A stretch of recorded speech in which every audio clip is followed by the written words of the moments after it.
a new era. Let's get it, let's go. It's Tingle and Co.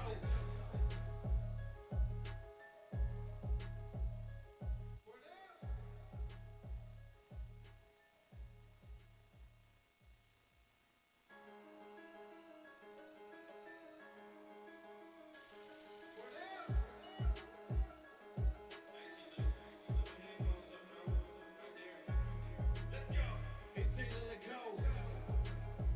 Come keep with the show. It's a new era. Let's get it, let's go. It's Tingle and Co. What up, Lloyd? What up, Lloyd? You can call me him. I'm Shay Dixon in the whip with them RPMs. Gotta pull up to the chat and shit out to them. Not trying to ball like Big Folk, then get out the gym. Monday through Friday. When you see that notification, we about to go live. Hit this track and do you dance like you Karen Lacey. Running Valentine Matthew to the house, baby. It's Tingle and Co.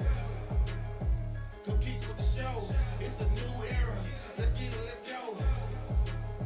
It's Tingle and Co.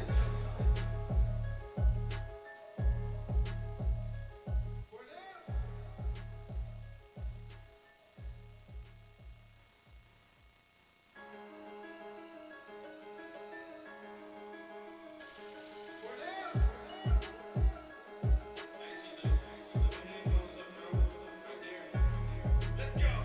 Tingle and Co. Come keep with the show. It's a new era. Let's get it, let's go. It's Tingle and Co. What up, Lloyd? What up, Lloyd? You can call me him. I'm Shay Dixon in the whip with them RPMs. Gotta pull up to the chat and shit out to them. Not trying to ball like Big Folk, then get out the gym. Monday through Friday. When you see that notification, we about to go live. Hit this track and do you dance like you Karen Lacey. Running Valentine Matthew to the house, baby. It's Tingle and Co. Come keep with the show. It's a new era. Let's get it, let's go. It's Tingle and Co.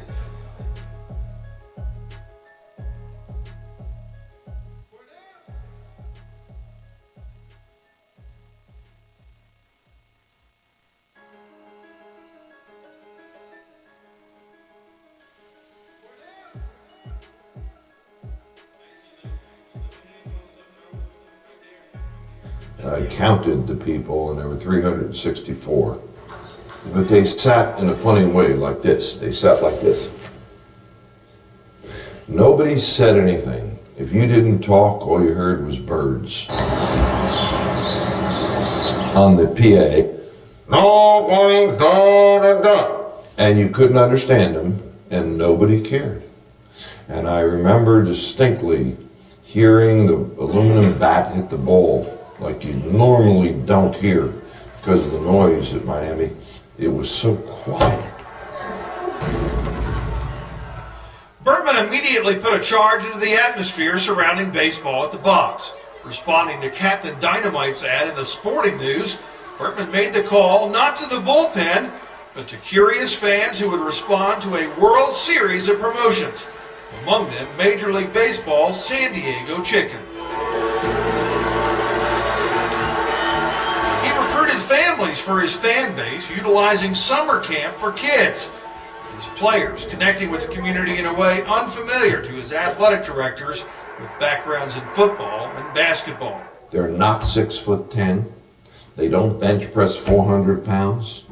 Like many other student athletes, they're great students. They're wonderful with people. They look like, your next door neighbor, yet they play shortstop. Because you don't have to be that big to play baseball. And I said, everybody will come. It's a kid's sport. It doesn't cost much. And said, Mississippi State draws 4,000 a game, 3 times. And at Miami, we drew 4,000. And Florida State does that.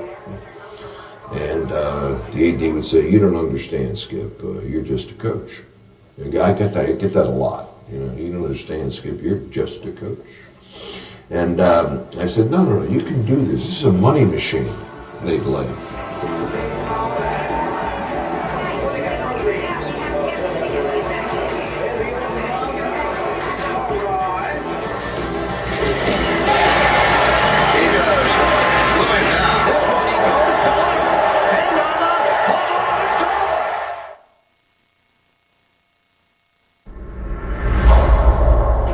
Welcome to the powerhouse of college baseball, where the lights shine brighter, the fans scream louder, and the power is always on. You might be wondering, where does all that power come from? It comes from the players, honoring the process and surrendering the results. It comes from the coaches, the relentless pursuit of victory.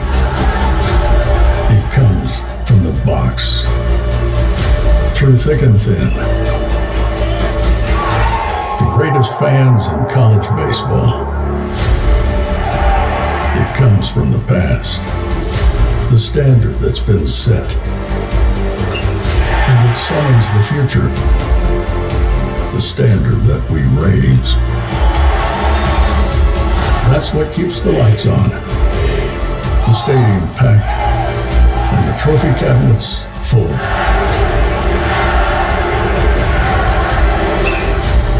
That's what makes LSU the powerhouse of college baseball.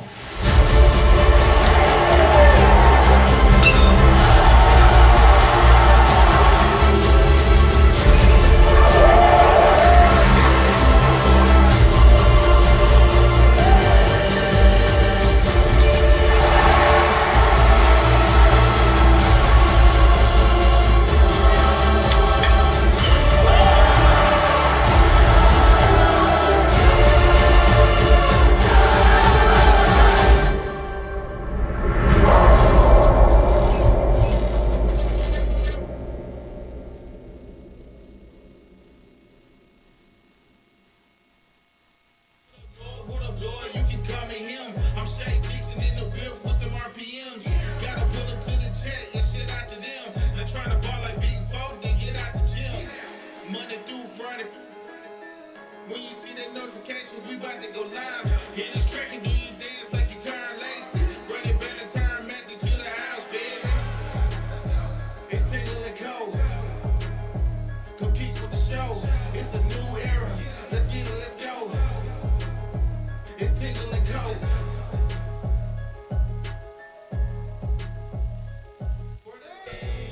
Take me out to the crowd. Buy me some peanuts and Skip Bertman. I don't care if I never get back, 'cause it's root for the Tigers. If they don't win, it's a shame, and I'll kill myself. For it's 1, 2, 3 strikes, you're out at the old ball game. Yeah, Tigers! Opening day, LSU baseball. It is Christmas morning here in the studio. Good morning to all of you, and we appreciate y'all joining us on this Friday morning, this opening day morning, as we are T-minus what? Give me a. What 6 is it? hours? 2 hours, 4 hours, 4 hours. 5 hours and 45 minutes. 5 hours and 45 minutes till can't LSU wait. first pitch. Over under on a rain against delay. Milwaukee. You think it gets started already? Upfield crew.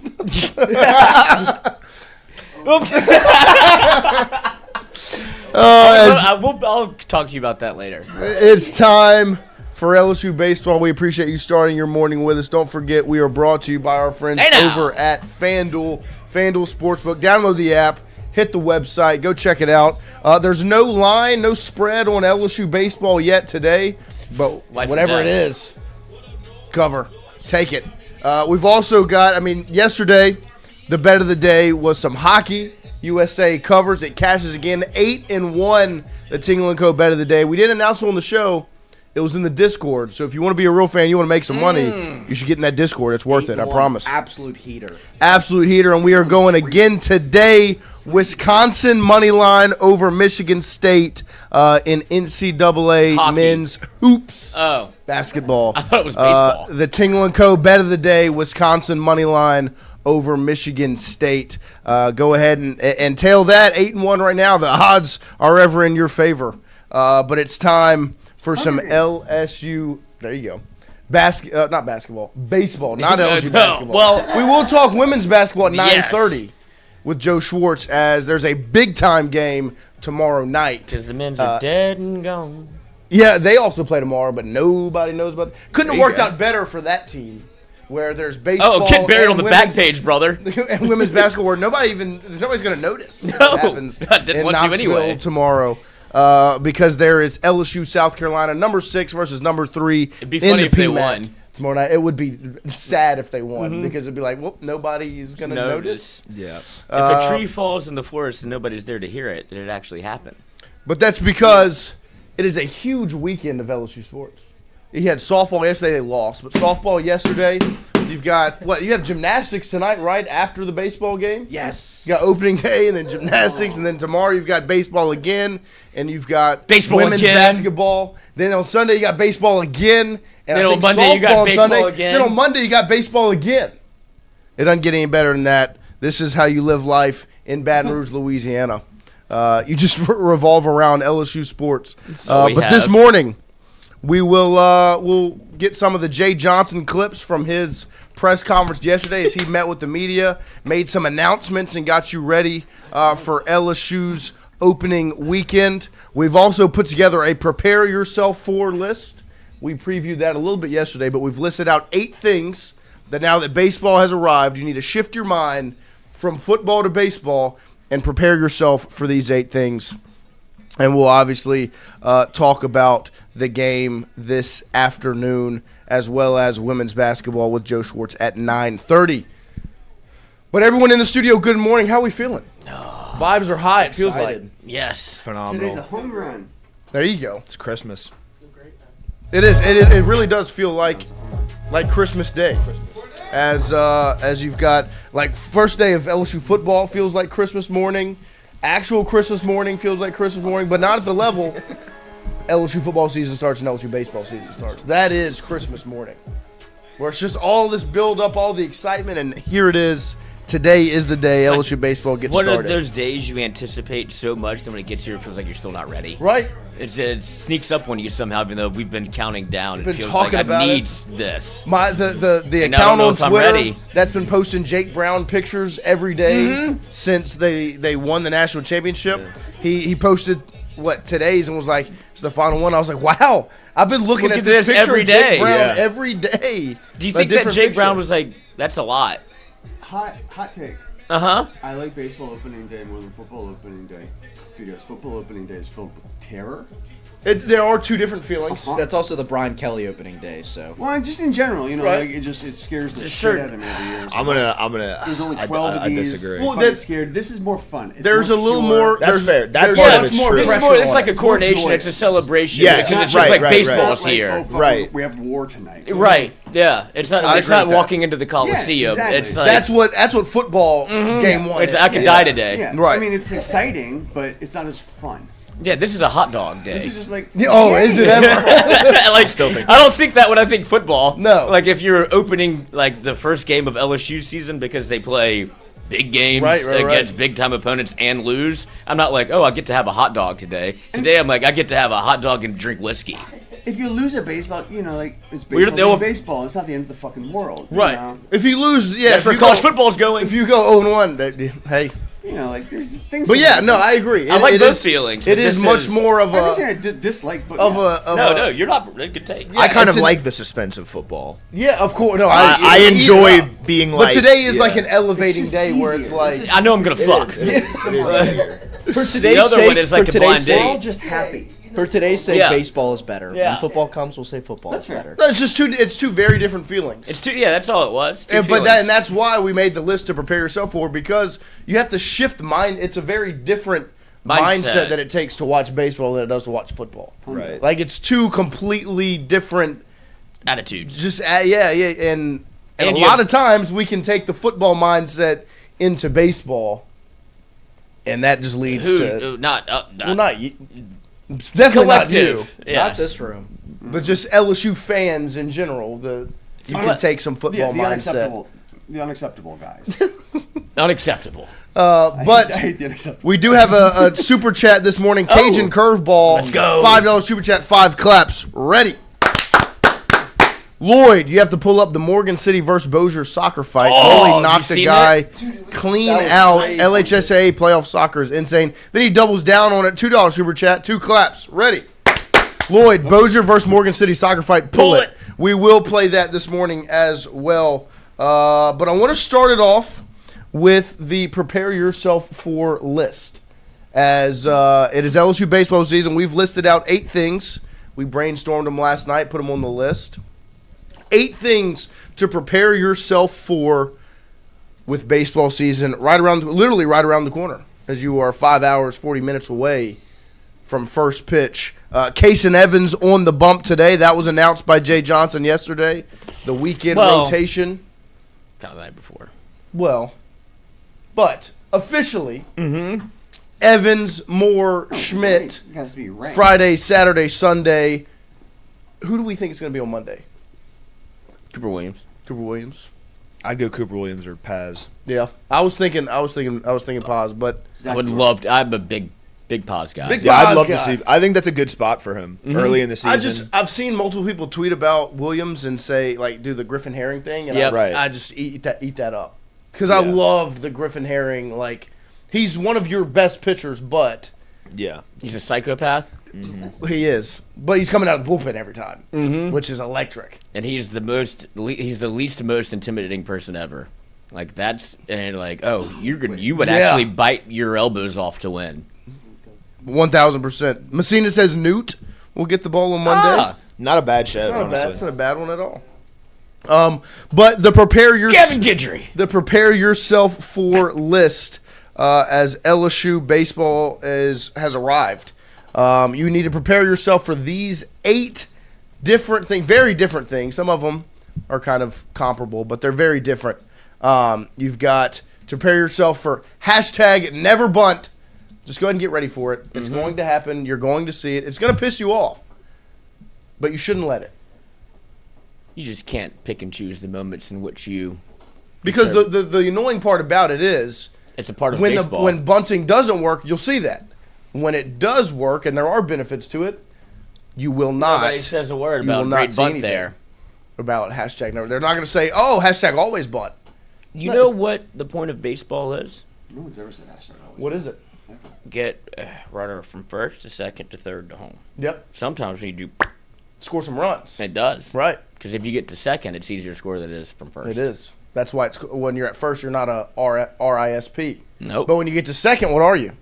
Right, you're rispy. You're rispy, right? And then that's when BAPIT comes into play. Yeah, good old Babbitt. Fucking idiot. But you're gonna see some hashtag never bunt. And with this was the other one when we were talking about the shift last night. It kind of goes hand in hand with this. You will also see the shift. A lot of people hate the shift. Didn't make the list. It didn't make the list.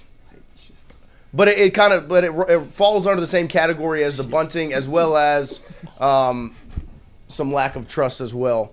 But if you're going to see the shift with LSU using it and not using it, and when it doesn't work, you're going to hear people, well, that's why you don't put the shift on. So just get yourself ready for it. Also prepare yourself for dropping a midweek or a non-conference game. Look at the schedule like we did yesterday and understand one of those games in the middle of the week or in a non-conference, you're going to see your Omahas or your Northwestern states, and you're going to lose one. But guess what? You can still be a pretty good baseball team. And I mean, we watched a national championship team last year that lost to Northwestern State, got run ruled by Northwestern State. 23 team lost to Nichols. Right? Like It's gonna happen. you're going to lose one of those games. And with that comes the inevitable, except certainly if you lose to a certain team in the state.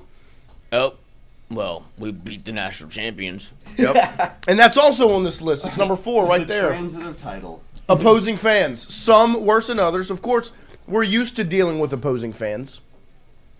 But some in the state and around baseball just act a little bit different.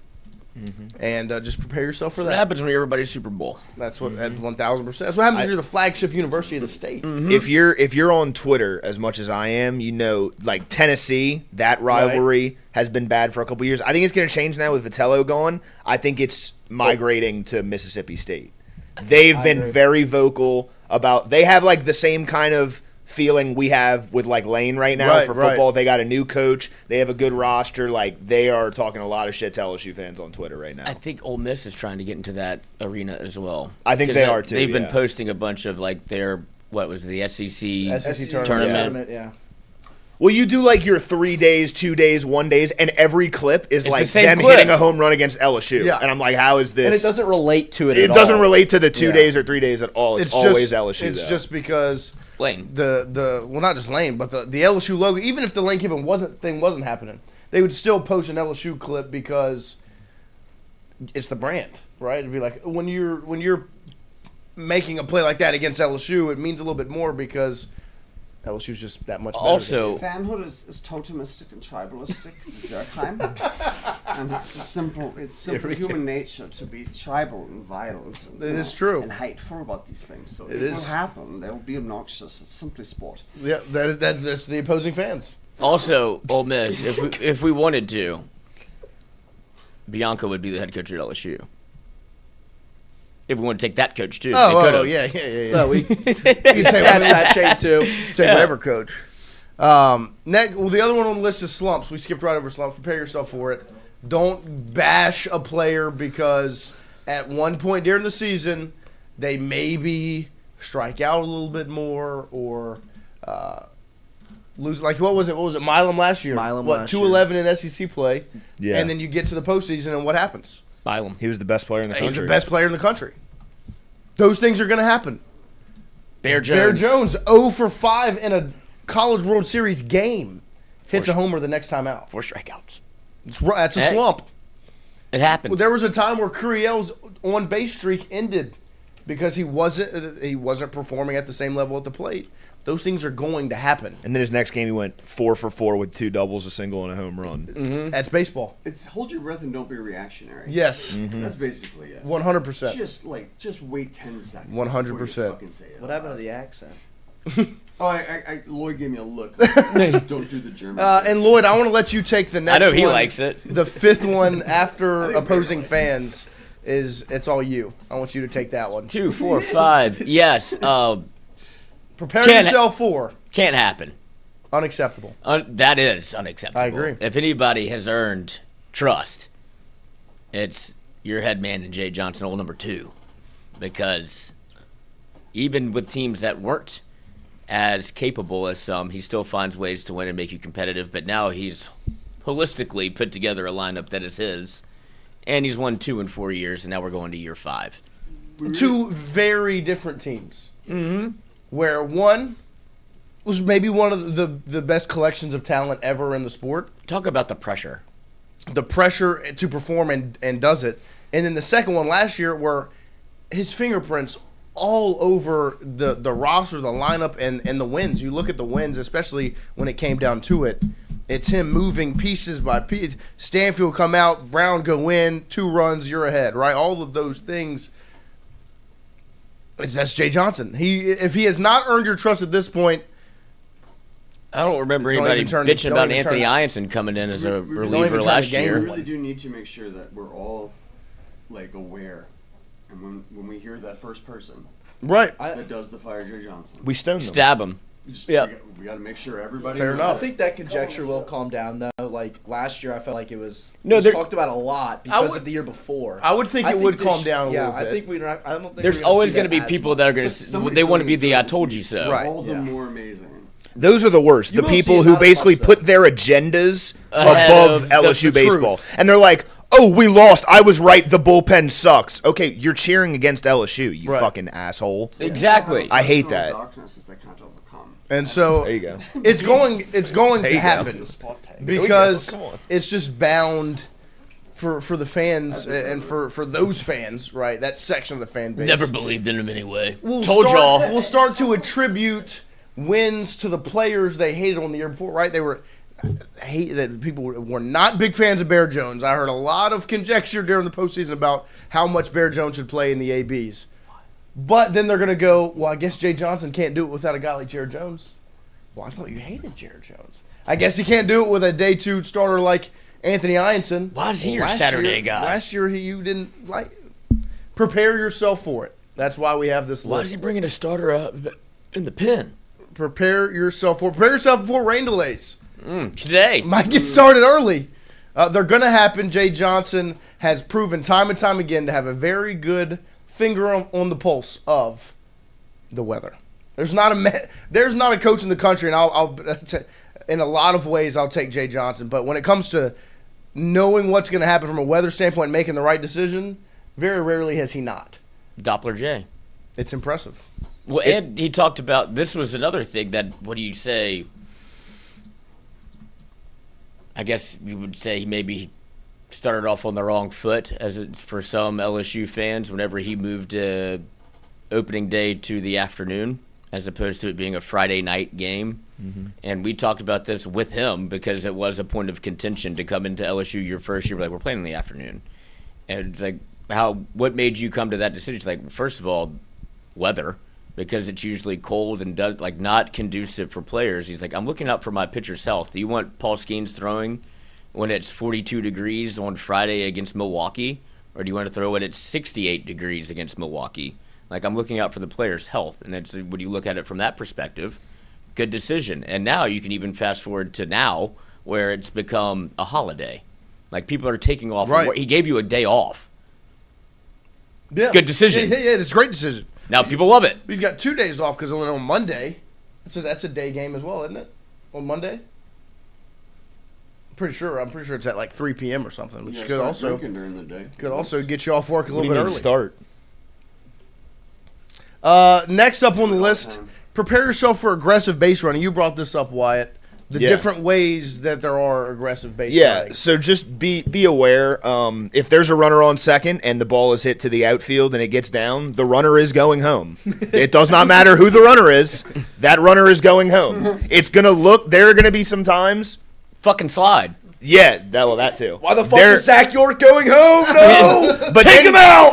Because you're going to see that's clearly like part of their plan. They do that because it is so hard to relay the ball from the outfield to home. You rarely actually ever see it be a good throw. The catcher has to also make the tag. And there's so many times where it looks like the runner's going to be out at home when he's rounding third, and then it could be whatever. The catcher drops the ball, misses the tag, Especially good college. slide, or there's not a good throw. That, and then the other one is runner on the corners. You're going to see the play where they steal second, they get in a run down, the runner still Look over goes here from third. while we do this, a little misdirection. Right. I don't know that they do that as much this year. Yeah. Because I think the lineup is a little bit better, but I still think you see it a couple times. It's any chance he can. You're manufacturing runs. Apply pressure. Yeah. Apply pressure. Make them make the play. And it's always intentional. Right. It's Yeah. if you're not able to score in that, we should have put on this list hitting with runners in scoring position. Yeah. That is Honorable one of the mention. stats that you will see consistently after losses. You will see. They were 2 for 14. Oh, Yeah, well, no shit. That's why they lost. it was- I know that. They didn't score. the LOB, right? Left Yeah, on base. base. That stat will be mashed after losses. Runners on first and third. Right. How many runners you've left on base. Those sorts of things. And when it's those type of games with the lob, that's when they will call the first and third, get thrown Right. out at second to score a run because there's no runs on the table right now. So we have to get one. Right. And then we can start playing baseball because it's sometimes the first one's the hardest. But if you're not able to just mash and get 8 in the first, let's see how we can be competitive today. Right. And to Wyatt's point, like, Trying to win the game. you're applying pressure on the other team to make the play. I want to see you make the relay from left to short to home without fumbling the ball, without something. Takes 2 perfect throws and a perfect tag. Right. And it's Or when it went Roberto and Clemente. it might happen. One team might pull it off That they perfectly, don't have. but you've also seen teams that just Fumble. it gets just the short and he can't quite get the relay. He spikes it to the. Those things happen. And if you're playing against LSU, I would advise to not. Yeah, well, because you've seen LSU multiple times. They from practice the that. experienced outfield to the guys what was it? Pearson to Milam to Hernandez tag out at home against K-State off of Dardar's double. Yep. Impressive. That was one of the best plays that you kind of forget about because the season ends up being so long and so many awesome Well, things. It was, It's in the hype video. yeah. And we actually talked to Jay about that. I was like, oh, I'm sure Dardar didn't like that. He goes, I didn't even think. He's like, oh, well, too bad. It's already up. No, I mean, we talked about it when we first had him on. Yeah. Like, what was going through your mind? He was like, oh, I crushed it. I mean, I scored. That was an RBI double. So I beat the team I wanted to play for. right. And that didn't happen because it goes from Pearson to Milam to Hernandez, and you're out at home. The last thing on the list. Hold on, I got one in between. Mike Minnieville says, "Prepare yourself for Cheddar Goblin." That's hell true. yeah! If you have kids, Cheddar Goblin. Prepare their eyes for what they will see in the commercial breaks with Cheddar Goblin. We should. Now, you talked about wanting to wear full uniform. We should dress up like Cheddar Goblin. And all have plates of mac and cheese. Yeah. And just all over the kids. Nice. Mm-hmm. They'd love it. Cut that out. Oh, yeah, I'm sure. That would go over great with security. No. There's a guy dressed like some sort but yes, prepare your children for Cheddar Goblin. And then finally, prepare yourself for bad umpiring. Oh, my favorite. It's part of the game. It's the human element of the sport. There will be bad umpiring. Specifically the strike zone. Yes. Frustrating and beautiful at the same time. Yes. There will be times that the guy behind the dish is a little inconsistent in where he's calling balls and strikes. That's part of the sport. As much as I love Poge, I'm sorry, as much as it is part of the game to get on the umpire, if you're sitting in section 504, you can't see the strike zone. Yes. So just don't be like, where's that? Like, you don't know either. That man's right behind the plate. I'm sure he has a better view than you do. No, no. I know, that's what I'm saying. Like, I'll still do it. Yeah. Like, where'd that miss? Like, I don't know, I can't see. No, every fan has a better view than the umpire. That's what true. Are you talking about? Just instruct fans to not be belligerent. It's always the guys that are I don't think that's not going to take. Oh, yeah. That's what I'm saying. You've done the first base. Everything looks like a strike. That was When in. you're looking at it from behind the dugout, every pitch looks like a strike. Unless it's in the dirt or it's up here, it looks like a strike. The catcher catches it. Yeah. Strike. Binoculars on too. Yeah. But the thing is, at the box, when the fans at the box do it, I'm like, yeah, where the fuck is that? Then we're going to go to Tennessee and be like, you can't fucking see anything. Shut up. I love this because I love doing like the standing room only at the box. Yeah. And just it's the best people that are just I'll die here. And where was that? Like you can't see anything. Yeah. Like, I'm 6 rows back. Like I'm looking at somebody in the back of somebody's head. Like, oh, did it miss? Where did it miss? It's the best. Celebrate the double. Where's that blue? Yeah. Dude, you can't see. It's the best and the worst. It's the beauty It's of baseball. It is the beauty of baseball. And that's really ultimately when you look at this list of things to prepare yourself for, it's the beauty of baseball. Where there are so many different things that weigh heavily on the mind of the fan. But it's the beauty of the sport. And it's also the more fun when you're good at it, right? Because on this list could have been prepare yourself for a losing season, but that's not the case. No. Don't prepare yourself for that. Prepare yourself for some big wins and an exciting season as Jay Johnson and LSU get it started today. Before we continue the LSU baseball conversation, I want to watch this soccer fight if we can find it.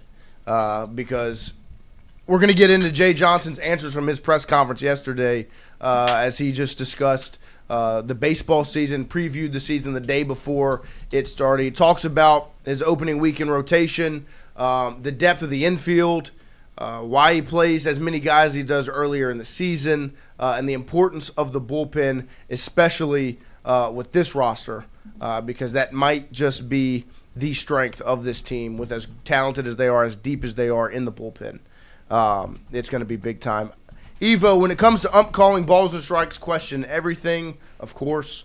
Except when it benefits us. Yeah, Exactly. We don't question those. Hell yeah, Blue. Those are good calls. Black Connection 337, man, our roster is so stacked offensively, going to be a fun season. Randy Jones, Dardar hitting the first bomb would be electric.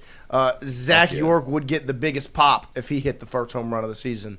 Be awesome. That probably would be the biggest crowd pop if it was him. If Curia led off with a tank, I think that would be electric. That would be unbelievable. Yeah, I think that would probably be the best. Who did he do that? Pop. Didn't he do that in the game? Tennessee. Tennessee. That was the game. Yeah, first pitch sends it out. I would love to see a hustle double from York too. That'd be sick. No, talk about the crowd pop on that. Yeah. I mean, he's gonna. Yeah, they'll carry him off the field. Seeing him round first, everybody gets on their feet like, oh! Slides head first. Third. Send him. Here he comes. That would be. What do I Google for this Awesome. fight? It was. Let's see. Look up Bossier Morgan City on Twitter. You'll see it. So look, what, Cajun Curveball had another $5 super chat. 5 claps. Ready. That hype video made me ready to run through a wall, but where is the Mikey catch that Jay said was on the video and y'all had him all mic'd up? There you go. Good eye, Cajun. Maybe there's another one dropping. Maybe so. Maybe one today. Yeah. I think there's one for this, like, for the box. Yeah, maybe For the that's box. what he's talking about. Okay. Yeah. Maybe so. I remember See Mikey what else being the on it chat last year. says. The one in the box. Yep. Instead of making it's the dive and catch in the football. Bossier versus who? Morgan City. Morgan City. Bossier Morgan City.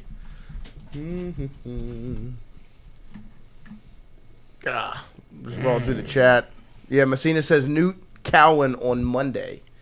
Randy Jones loves Coop in the herring roll. Let's see. Lloyd, could you do Sheeran should be Instagram? the closer. What else do we have? Can't do Instagram. I sent it to you. It's in your inbox. We'll find this video. We're going to get this soccer fight. Mike Mineville says, hashtag play the soccer fight. We're going to find it. We're going to play it for you. The crowd would have to carry York off the field. But you see Fonz right there. Hit the like button. Like, subscribe, stay active in the chat. We appreciate you guys starting your morning with us here as it is officially baseball season. And it's actually, the funny part is it's now come full circle. Because Tingle and Co. didn't start in baseball season last year, but Lloyd and I started this thing during baseball season last year, was the beginning of it all. And it's cool to be back where it all began. I remember after Omaha looking at Lloyd going, I think we're a baseball show. Because we were talking about too much baseball. We were talking about football, and nobody was tuning in or listening. I was like, looks like we're just a baseball show now. Because then Dardar comes on. That's the most views we got was the Dardar interview. I was like, I guess it's a baseball show. And then, of course, obviously, with time came the football excitement. But it's back to baseball, back to our roots. And we might just have to take a road trip or two during the season this year, see what we can do. Obviously, if the boys make their way to Nebraska once again, how could we not? As exciting as it was last time, staying in we have stayed permanent in residents four there. different places. We stayed in the RV, We didn't stay a in hotel, Airbnb. Well, the second hotel doesn't count. Or the first hotel doesn't count. Why? The first hotel counts the most. We didn't sleep there, though. Yeah, we Yeah, we did. did. We got the fuck out of there, didn't No, we we stayed stayed a one night. night. Really? At the Wood Spring, yeah. Oh, God. Stayed one night. That was Why don't I remember that? Yes, that's a little. That's probably an issue if I don't remember that. Yeah, you and Lloyd shared the small there nasty was looking. there was blood on the bed. It was a jarring visual when we got in there. Speaking of drawing visuals, This is the There fight. you go. yeah, Oh my Hold lord! on, we gotta rewatch it because the first punch is. Yeah, it's the goalie. unbelievable. and he rolls this kid, and the trainer comes out like Soccer's way a too sneaky late. big fight sport. Because Yeah, you're face to face, big field. The referees can't always see you. You're talking shit the whole game because it is physical, and it's not like basketball where everybody can kind of see what's going on. So you can get away with a lot of stuff in soccer. I don't think this is one you can get away with. No, you can't get away with this. I'd like to know what led up to this though. Yeah, what was the prequel? I mean, Boom! Oh my gosh! he's out. So He's it's done. the goalie. Oh, and in he's got gloves on. the goalie in the pink. Kid's And got a look, weak he's- chin. and he's fired up. I mean, he's bouncing around. Kid's got a weak chin. He's got gloves. He's got the soccer gloves on. Oh He broke through one punch in like. God! 10 There's your dudes fight. fell. There's your soccer fight. What is Ugly into Bossier's 1-0 second round nice. playoff victory against Morgan City. After the final whistle appears, Morgan City's goaltender plowed into a Bossier player from behind. What? He was then punched by a Bearcat before he knocked a different Bossier player unconscious. What? Hashtag 318 preps. Nice. Wow. So this is post game. Like Is the this- game's over. Where's Bossier's north? Where's Morgan City? Is that south? Southwest. Okay, so we've got a cross-state Yeah, I mean rivalry brewing here. this is like these two schools are not close to one They're another. not beefing before this. No. I mean, No, there's Bossier's North Louisiana. There's one really obnoxious kid out there in this field that started this. I mean, this Christian. Right. A Christian type. a Morgan City's goaltender plowed into a Bossier player from behind. That's him in the pink right there. He did knock out like 4 people. But it's the classic move. You do that, and then you start backpedaling up out of there. Yeah, and telling people to come get it. Hey, come on, while I back up. Hold me back. While I backpedal. Come get me. Well, dude, if I won and done somebody, I'd be like, I kind of did my job. No, oh yeah, that's true. No. Yeah, I'm not. I don't think anybody. You're at max aura. There's nothing you can do that can help you. I'm good. Ruin it, Yeah, come get me while I backpedal to my car. I'm looking for the clip after. Oh yeah, somebody's got to send me that clip. Yeah, I need the That's clip. going on my LinkedIn. My LinkedIn. Oh, high school sports, baby. It's the best in the world. Throw it on the huddle. It's the best in the world. Shout out Cordell. $5 super chat. 5 claps. Ready. Cordell Music. Accept the new job starting Monday. Today is the last day for me catching the show live for a while. Y'all have my number if you guys need me. Cordell. Legend. Fuck yeah, been with the Cordell. show for a while. Starting a new job. Congratulations, Cordell. Happy for you. But we're going to miss you. We're going to miss you in the live stream, in the chat. Cordell's here. But you'll always be here every single show. You know why? 7 to 9. Oh, no. 8 to 10. Shay Dixon in the whip with them With RPMs. Cordell Music, 10 claps. Ready. Shout out to Cordell. We appreciate you, Cordell. Congratulations on the new job. We'll miss you in the live chat. But you'll always be part of the show. That's for sure. And we'll get some new music from you every now and again. Maybe a little LSU baseball postseason mix ahead of the regionals. We'll see what we can do. but we appreciate you, Cordell. We appreciate all of you. Also, it's like 2 weeks before you stop taking that new job so seriously. You'll be back. You'll just be watching back. the show, yeah. It depends on what you're doing. Once you make a good first impression. Yeah, you'll be back. I mean, even like doctors during open heart surgery listen to music Yeah, or Tingle they and do. Co. I think that's might be a little different. No, I mean, we had a, what was the, Ass surgeon. yeah, it was like they do colonoscopies. And Jonathan? they would literally be live in the chat, be like, all right, I'm about to go do a colonoscopy right now. I'll be back in the chat in a minute. I'm never gonna have a colonoscopy. You don't want But Tingle that's to the go in doctor I background trust when the you- most. He's like, oh, sports takes? Well, I'll go to No, sleep. it's not. When I used to film surgeries, But unsolicited, by the in my way. old life, there was this guy that he was doing like full like open lung, like you crack the chest kind of a thing. Right. And he was this like kind of sexy Spanish man. And Vamos! we came in. He's like, okay, are we going? I can listen to my music though, right? And we're like, no, probably not. He's like, but I can't perform surgery without my music. And we're like, what music? And he goes, I'm a DJ in Ibiza. Bad If Bunny. I don't have my house music. Bad Bunny in I my cannot. And so midway through the surgery, this motherfucker goes, surgery's going okay. It would go better if I had my music. And he complained the whole fucking time. That's that this guy's awesome. Chest Yeah, split yeah, open, yeah. Because he's like, you're throwing me off my thing because I can't listen to my house music. So Yeah. yeah, doctors are. Fonz also. Fonz is a butcher. And he's listened to the show while he's touching meat, he says. I listen all the time touching meat. Fonz so also quiet. dropped his that's true. starting lineup, as he's got in lineup order: Curiel, Milam, Brown, Simpson, York, Caraway, Aaron Beatty, Dardar, Staney. So Dardar as the DH. Yes. You've got Simpson at second base. We'll get into that a little bit later Is today. this his take or is this? That was just that. Yeah, that was what he's. Do we know if they're throwing a righty or a lefty? Because I've been looking have on their no Twitter. I idea. can't find it.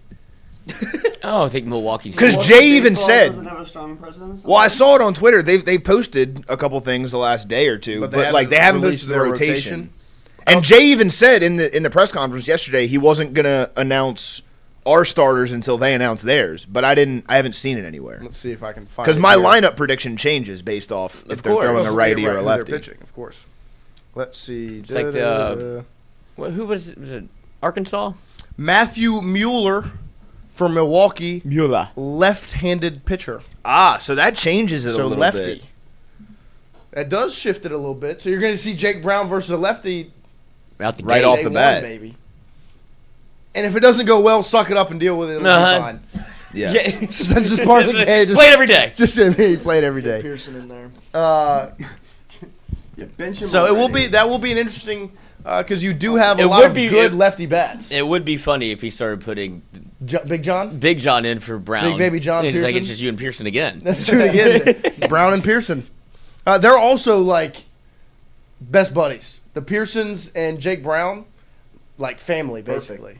I mean, the personality off the charts. But Jay Ready Johnson. to see that account get rolling again.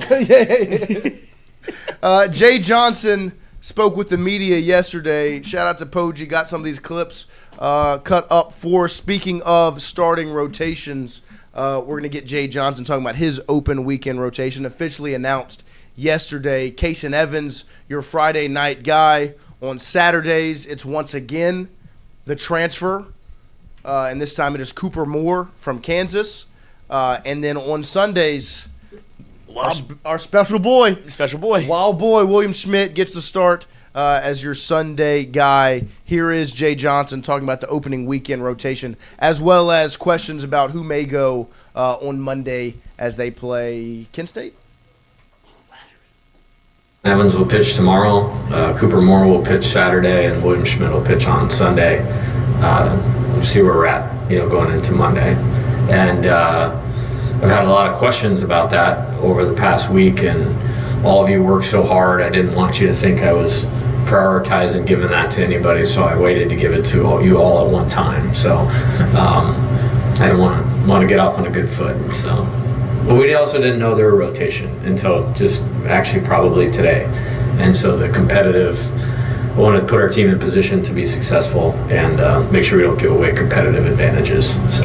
And you guys also have a Monday game too. Yeah. So do you guys know who you're? I just said that. It's like we'll see where we're at on Monday. Yeah. That's it. So. And you guys also have a Monday game too. Yeah. So do you guys know who you're? I just said that. It's like we'll see where we're at on Monday. Yeah.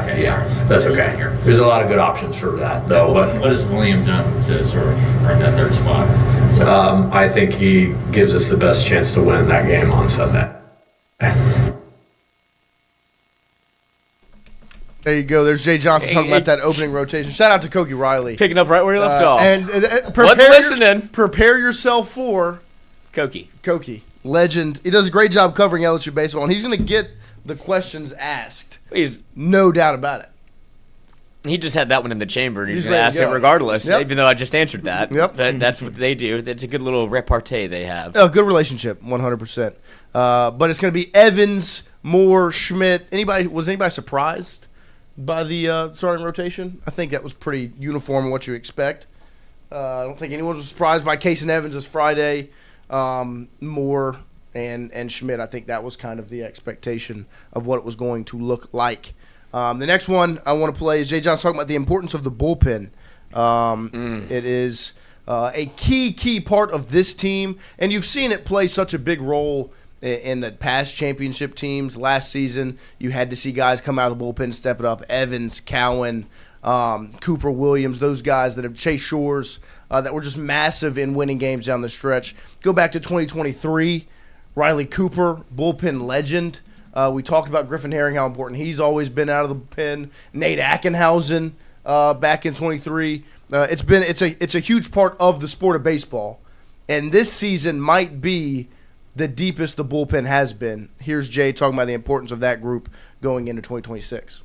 To Koki's question, and it'll be relative to that, is like, those guys are important, the starters, obviously. But I've shared this with you many times. The bullpen is the key in college baseball, and I want those guys to be celebrated as much. So that's why, I'm not over the top of putting that out. Everybody has a job on the team, and all of them are really important. And you think about the championship success.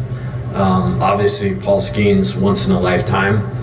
Ty Floyd certainly had a great season, but when I think about Omaha forever, I'm going to think about Nate Ackenhausen. I'm going to think about Griffin Herring. I'm going to think about Riley Cooper, and I'm going to think about Gavin Guidry. When I think about 2025, obviously Cade, special, probably a top 5 season all-time pitcher. Bill. I'm going to think about Anthony, but I'm going to think a lot about Kason Evans and Zach Cowan. So I don't think in this case, when you have a program philosophy like we do, it's fair to overly give those guys all of the attention. And, we have a terrific bullpen on this team and a lot of options, and it's a team effort. And so let's talk about Cooper Williams for a second, who, you want to have, like, tomorrow's like the first time we get a chance to win a game since June 22nd of last year. So why wouldn't I want to have a guy like him available to win a game tomorrow? And so that's why we kind of operate the way that we do, and it is different. It's man, countercultural is probably too strong a word. I don't even know what that really means. Non-dogmatic. So I love Cooper Williams. I think he's pitched terrifically last fall, and he may start next Friday. There's Jay Johnson talking about the bullpen. It's going to be a huge part of this team. We've talked about it a little bit over the coming weeks, getting ready for this, is how they might organize this pitching staff. It might not look like last season where you've got Cade Anderson, Anthony Ianson both going CGs and SEC Series and College World Series finals. You might have the days where starter goes 4 innings, you have another guy come in, go 2 1/3, and they might split up, ride the hot hand, right? Because they have so much talent in that bullpen, from returning guys to transfer additions to some of those incoming freshmen, right? We talked about Theophilus, Paz, just the talent they have in there. Should be exciting to see. And that's another one of the fun pieces to watch, especially in a Jay Johnson-led program where we talked about he optimizes, right? Optimizes the lineup for a game, but does little things with the bullpen and with the arms through the regular season that prepare them for what's ahead, right? The way they used Chase Shores last year. Got him going as a starter. It was a little rocky, but got him that experience. And then he goes in a different role. He finds his footing. And then once you get to postseason play, he was one of your 4 most important pitchers.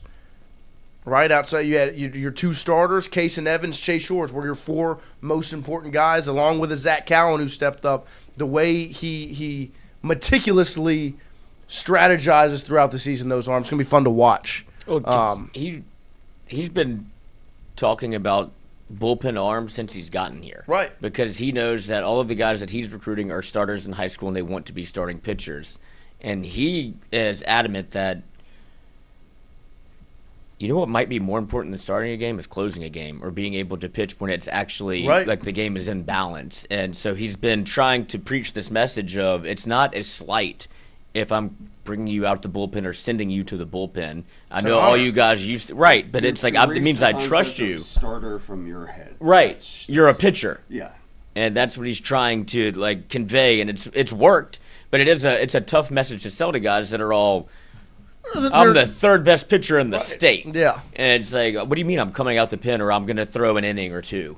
And it's, yeah, that's your role. But if you do it and do it well, you can do it more. Yeah, all these guys were the ace at their high school. Right. And then you come here and it's just it's a mindset shift. And Jay's done, like you say, he's done such a good job with it. Of like literally since he stepped foot here. Yeah. Of like setting that standard of like you think Chase Shores ever came out the bullpen in his life? No. Never. And then he became the cum show for the Omaha. Everybody's like, look at that. Oh, here comes 101 out the bullpen. Right, yeah. It's like it's all Carl Ravitch knew. It's like, I bet he throws hard. He's like, thanks, Carl. Watch this, Watch Carl. it. Yep, you're right. Step back and watch this drive. Yes. Thanks, Carl. Chill down. Yeah. God. But yeah, no, it's gonna be fun to watch this bullpen and the way it goes. Next is Jay Johnson talking about the importance of depth in the infield and his favorite part of opening day, which as of right now we're about to hit 9 a.m., which is what, 5 hours away? 5 hours away. Where are you going to be? You said you're not going. Yeah, I got to go to basketball practice. Fair enough. Why? Because the other freshman coach that I was going to bail on to go to the game. He bailed on you first? He's got a meeting in Lafayette, so he can't be at practice, so I need to be at practice. You've got a meeting in Baton Rouge. I do. I have a meeting with Alec Bucks. Why don't you just call practice off? Yeah. Can you do that? Just tell him to go fucking run suicide. Just yeah. Like get in shape, buddies. I'm going to watch LSU Yeah, but I was baseball. going to do a little 5-on-5. Yeah, just have fun. Yeah. Free day. Go do some team bonding. Right, go to the bowl. game. Yeah. Yeah, See what come on, real team looks like. Yeah. That would be fun. No, I don't have the power to do so. Is this the real Seth Dardar? Seth Dardar 4237 said, "Let's go" in the chat. Let's go. It might be the real Seth Dardar. He had to pop in. Remember last time he was a part of the show? Yeah. He went yard. He must be starting. He had to pop in right here. Starter. Yeah. Dardar, baby. Speaking of Two Dardar, claps. 2 claps. Ready. 2 bombs. Ready. But speaking of Seth Dardar, this is the depth of that infield that he's going to be a part of. This is Jay Johnson talking about the importance of it. Seth Dardar 4237. Yes. Let's go. The real Seth Dardar is here. That is electric. Dude's just gonna hit like crack. It's gonna be electric. That's awesome. I might bat him leadoff just for the song. Yeah, set it off. Baby. Yeah. Woo, fire. Here's Jay Johnson. The defense along the infield is you guys work on that tons every single day. We do. Like, what's your assessment? Do you feel like it's ready for the 56 game slate? I do. Again, we'll be tested more. We've led the country in strikeouts 2 years in a row. Hard to say that I know the staff is going to do it. If we did, it wouldn't surprise me. They sure struck our guys out a lot. But you just have to operate under ball's going to be put in play against the best teams, and we've got to handle it.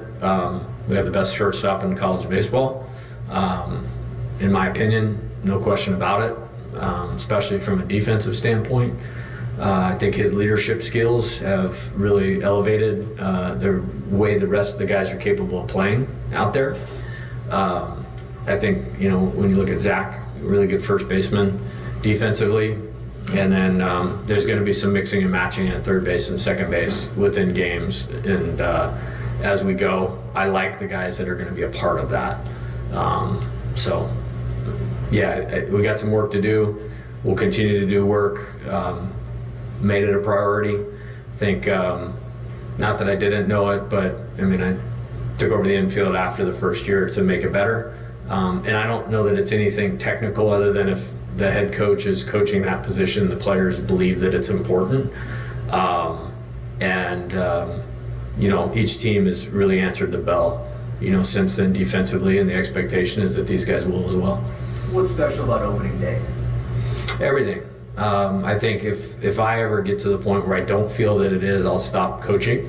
And I am so excited to be out there. I think for a couple reasons.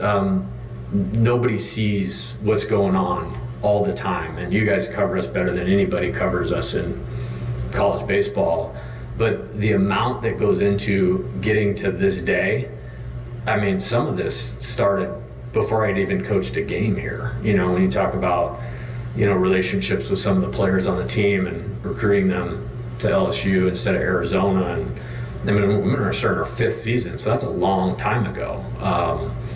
I think it's great. They put in a lot of work. Game day is the reward. Frankly, I want to win a game. And what a great competition. We have an opponent that's going to try to get the greatest win in the history of their program tomorrow. And we get to be on the other side of that. That's amazing. So I'm excited. I know the players are excited. Like I said, inter-squad tomorrow, mutiny.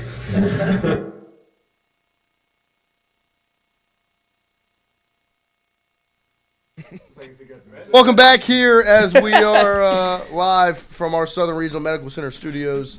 Seth Dardar popped in the chat. Got to go yard today. Last time he was on the show, first AB of the scrimmage.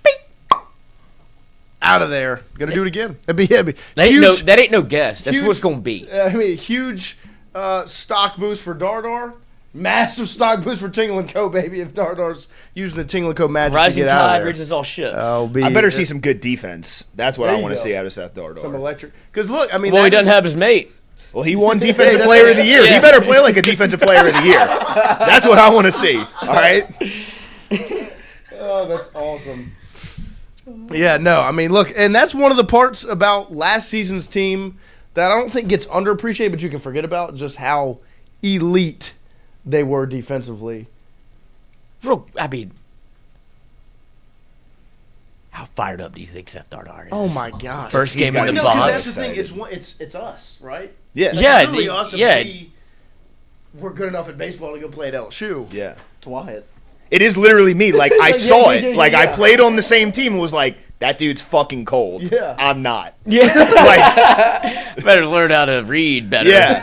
I was like, dude, I better start fucking looking at balls and strikes better. Like, But yeah, no, I mean that's is got this to Twitter be thing popular? That's got to be the best feeling in the world. There's nothing you can't Whole life replicate waiting it. for this moment. Here it is. Yeah, play baseball your entire life to play at this place. Get the call, get to go, and here it is. Here it is. Opening day. He just swing out of his shoes. Oh my gosh! First pitch. At 88, give it to me.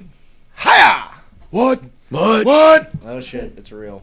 But we appreciate you guys hanging out with us here as we wrap up hour number 1 this morning. We will take a quick break here, get some of these ads ran, and be right back. What? You'll be right back to start off hour number 2. Get you ready for first pitch today, 2 p.m. LSU Milwaukee.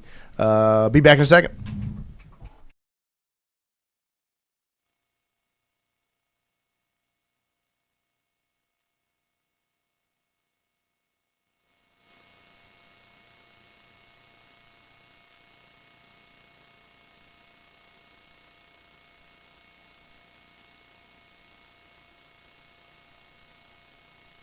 Hey, Miss Lou, come visit us, Tom and Ryan Granning at Go Martin on the Go Deli. Go Martin has clean restrooms, community coffee, an awesome beer cave, and a great selection of anything you may need.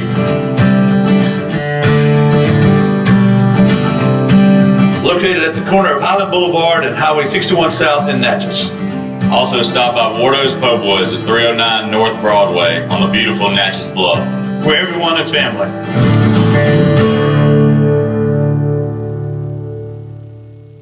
When it comes to your home, the roof over your head matters.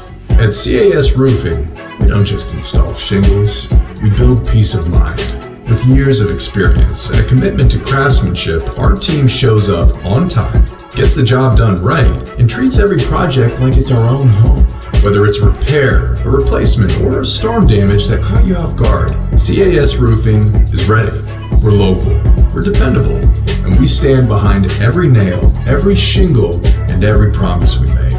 Because at the end of the day, it's not just about roofing, it's about protecting what matters most. CAS Roofing, built on trust, backed by quality.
right, welcome back here as we start hour number 2 on this Friday morning, opening day. P-Dub, how do we get Mikey in studio? Well, Mikey will be doing Mic'd Up 10:30 in studio at 10:30 this morning. And Mikey Mondays will return during baseball season every single Monday morning. Mikey Mata cops on the show and recaps what happened the weekend prior. And if we can't get Mikey, we'll get Jam. It'll be fine. He probably knows ball. Well, we just took a break, so you could have walked out during the break. I forgot. It's opening day. It's opening day. You're too excited. Look at those little shorts you got Yeah, on. those little baby shorts. You are showing some thigh, boy. 5-inch inseam. Mm-hmm. Go Tigers. Go Tigers, Poach. Sleazy P. There you go. That boy. Yeah, do that when you walk into the professional building. Good job.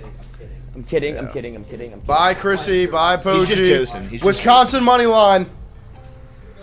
Go Tigers. We'll have John Eads on a Friday weekly starting next week as well. Talk to him about that when he left on Monday. We'll get you ready for LSU baseball on Fridays and Mondays, recapping and previewing.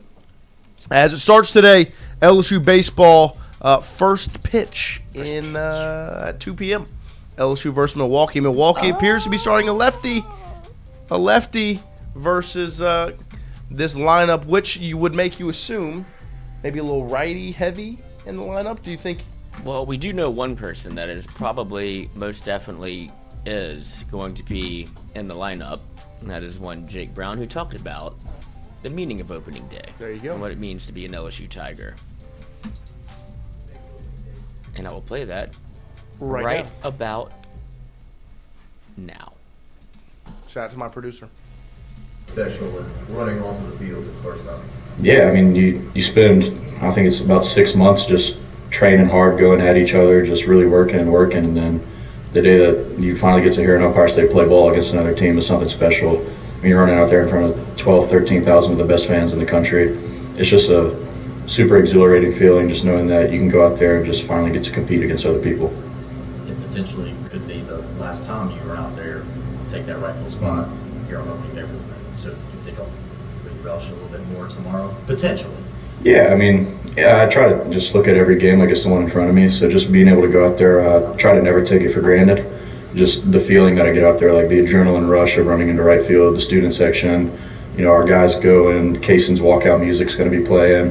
Like, it's just a lot of good feelings on opening day, a lot of good vibes. What makes opening?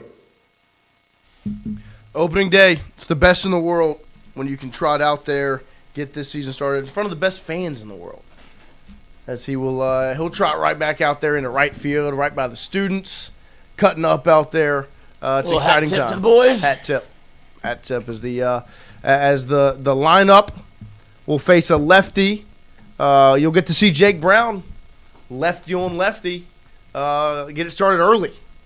And like I said, if it does not look the best, straight up, game one. Suck it up. Be ready for it. Suck it up, deal with it. It'll be okay. But Kaysen Evans will be on the bump for LSU. I saw some stats yesterday on the social medias, and I sent it in our group chat. As used, the opening day starts in the Jay Johnson era. Back in 2022, Blake Money, 7 innings pitched, 0 runs, 2 hits, 10 strikeouts on 79 pitches. Paul Skeens goes 6 innings, no runs, 3 hits, 12 strikeouts, 98 pitches. Thatcher Hurd, 2 2/3 inning pitched, 4 runs, 5 hits, 4 strikeouts on 61 pitches. And Cade Anderson, 5 innings pitched, no runs, 4 hits, 8 strikeouts on 83 pitches. Is the best opening day start on this list Blake Money? Gets through 7 innings on 79 pitches, only allows 2 hits and 10 Ks. Who's the opponent? Maine. Yeah, all these were. It was Maine. Who did Paul Skeens pitch against? It was the world. Was it like Central Michigan? Something like that. Mm-hmm. Thatcher Hurd's VMI, Cade Anderson versus Purdue Fort Wayne. So all against lower level competition. The northern schools. But just from a stat, like just looking at the lines, Blake Money might have the best opening day stat line out of this group. Filth. Yeah, he got through 7 innings and 79 pitches with 10 strikeouts, only allowed 2 hits. Because Wyatt was talking about it yesterday. He was like, Friday night guy, got him. Yeah. No, I mean, I felt great about him after that game. I was like, Blake Money's a fucking dude. Yeah. Somebody took that and he ended up becoming a bullpen piece. You're right. but- That's how baseball can change so Right. rapidly. Right. Where it's like you see a guy come out on Friday, right? Shove. And like, Yep. okay, well that's his spot, and then things change. It was just funny looking at it because I remember it Yeah, 'cause you being would think a really Skeens- good performance. Right, me too. But I didn't realize it was that. I mean, because he goes the longest out of all these guys. Well, you just on less assume pitches than Skeens. Skeens and Anderson. It's funny. And Skeens with 12 and 6 innings. Yeah, I mean that's. He only faced 18. It's two Struck strikeout. out. Yeah, two strikeouts the only an inning. 6 outs weren't him. Right. That is pretty impressive. No, I mean all of these are. I mean, besides one, is pretty impressive. So. Hey, Thatcher did what he needed to do when it was the appropriate time. Yes, the year prior. Mm-hmm. He did. No, I mean even he in the regional that year, he pitched well against North Carolina. Yeah, he did. He Yeah, started they did well. both, yeah. And then because that was the Helmers game. Helmers came in that same game as Thatcher. But yeah, I think it was the game before. I think Was it? Thatcher was the game you won. You won, I think. okay. And then Okay. Will was the game you lost the Yeah. next day. I think. I'm pretty sure. I have to go. We have to go back and check it because I'm trying to remember. I know Will Helmers was the game you lost. Yes, he yes, yes. Because but he went ballistic. It was right and then- electricity. and then you lost in the they tied it in the 9th, and then you lost in extras. right, But I right. think Thatcher was the day before. Yeah. Might be wrong. But those were some opening day starts. And But it was Thatcher because the nerves that you felt. Oh yeah. When it was like, well, it's gonna be Thatcher Hurd, and you're like, good. I hope it's the highs, Dr. and the lows Thatcher and and Mr. the- Hurd. It was really like, I don't know what I'm gonna get. His good's great, his bad's terrible, and he'll strike out anybody. Yeah. But he might walk everybody. And now it you've just got now you have a little bit more. It feels so Yes. far. I haven't played a game yet, but got a case in there's Evans always a shove case day of ahead you. volatility. Of course, that's baseball. Mm-hmm. You've got a case in Evans shove day ahead of you. The expectations for that young man sky high after what he did as a freshman. He burst on the scene in the opening weekend, and it was. I remember we talked about it the next day. I was like, I mean, this kid, Case Evans, Needed was it. Electric. He's not one of those draft eligible sophomores, is he? I think think all so. 4 of the, or maybe Rizzi is a. Well, is a draft Curiel can eligible. go. Right. know. I think those 4 sophomore pitchers. Oh, Schmidt can't. I know Schmidt Schmidt has can't. to come back. I don't know the other ones. Yeah, we have to I'm not check. sure. I fear the draft eligible sophomore. Of course, Yeah. of course. But the good thing about these draft eligible sophomores is you got a ring out of them already. Sure. Most of them, and so we'll see. Kaysen Evans today on the mound. I'm excited for it. Obviously, you saw Kaysen in a lot of different roles last year. He's a closer, and then he kind of becomes like a stopper where he extends in games. Then you see him become a starter in some games. And it was just kind of all over the place, but he delivered consistently. So super, super exciting to see his development now. What he added a pitch in Omaha. That was a wild story. It was a curveball. He added a curveball. Mm-hmm. And he just trusted it, rolled with it, and what was it? UCLA had never seen it. Yeah. Now you do, front and center. So yeah, this as the story goes, they were fiddling with it throughout the year, and the pitching coach was like, look, we won't do it this year, but I just want you to start working on it. So he's like, we'll table it. And he's like, well, I'm not going to stop throwing it. I kept throwing it whenever we were warming up, like in the outfield, whatever. And then in the bullpen session before UCLA, he started ripping out, like banging out curveballs. He's like, Coach, you call it. Good. He's like, I'm going to throw it today. And he's like, okay.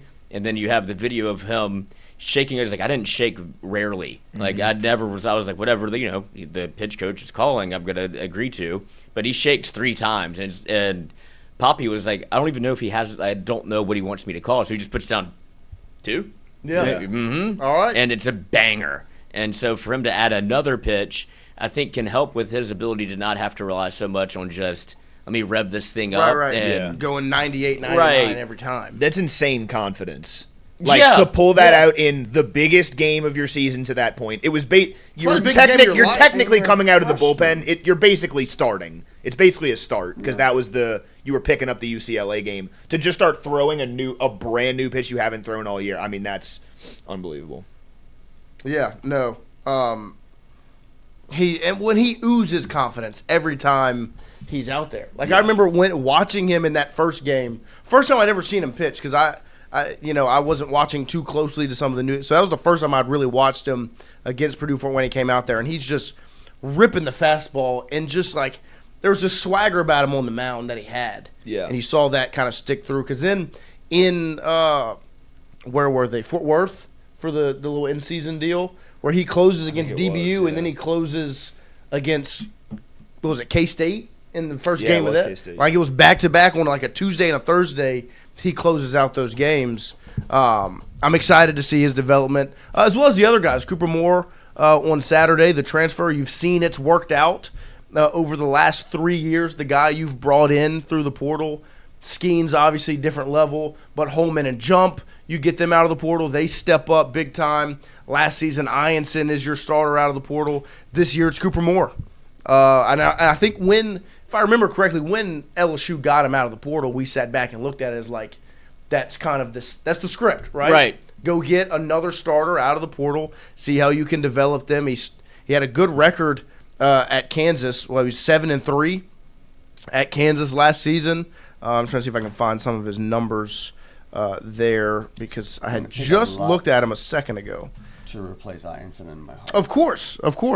Ianson and Anderson. Yeah, Cooper Moore last season 7-3, a 3.96 ERA, and 88 2/3 innings pitched. Gave up 91 hits, 19 walks, with 85 strikeouts compared to Cason Evans, 5-1, a 2.05 ERA, and 52 2/3, 44 hits allowed, 19 base on balls, and 71 strikeouts for the Friday night guy. And then obviously, I was just going to say, also went 8 innings 4 times last year. Who? Cooper Moore. Cooper Moore can extend in the ball game. So I don't think we'll have to go 8. No, me neither. And that's the blessing of the bullpen you have over there. Right. I think it's Cooper. Need you to go Friday. 8. Right. And because there were situations like last year where you needed like Cade Anderson and Anthony Ianson to really step up and extend into a game to keep your bullpen safe for what was behind it. I think this year you're a little bit deeper there coming out of the bullpen to allow that to not be an issue. But it'll be exciting to see. And then obviously William Schmidt on Sunday.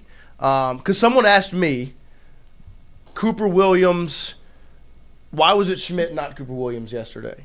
And my thing was, I think Cooper Williams is just like, he's so consistent and they're so sure of him. You can keep him in that Griffin Herring role. And if Schmidt doesn't, is maybe a little volatile as the Sunday guy, and you do need to get him into a different role, you can elevate Cooper. You can do whatever else you need to do in that spot. I just think maybe the ceiling is higher on Schmidt, but the floor is much higher on Williams because of how consistent he is. I don't know if y'all agree with that or not. I would agree with it. It's just it's odd because I think it is a little bit of a switch up from what you've seen from like the last couple of teams, because you had like Paul and then Ty Floyd, right, who was your second guy, and then you had Holman to Gage Jump, right, and then last year you had Cade Anderson and Anthony Ianson. So like last year, I guess it made sense last year because you had Chase Shores on Sunday, but I don't know. It's certainly very interesting, but I think it is the volatility of Schmidt.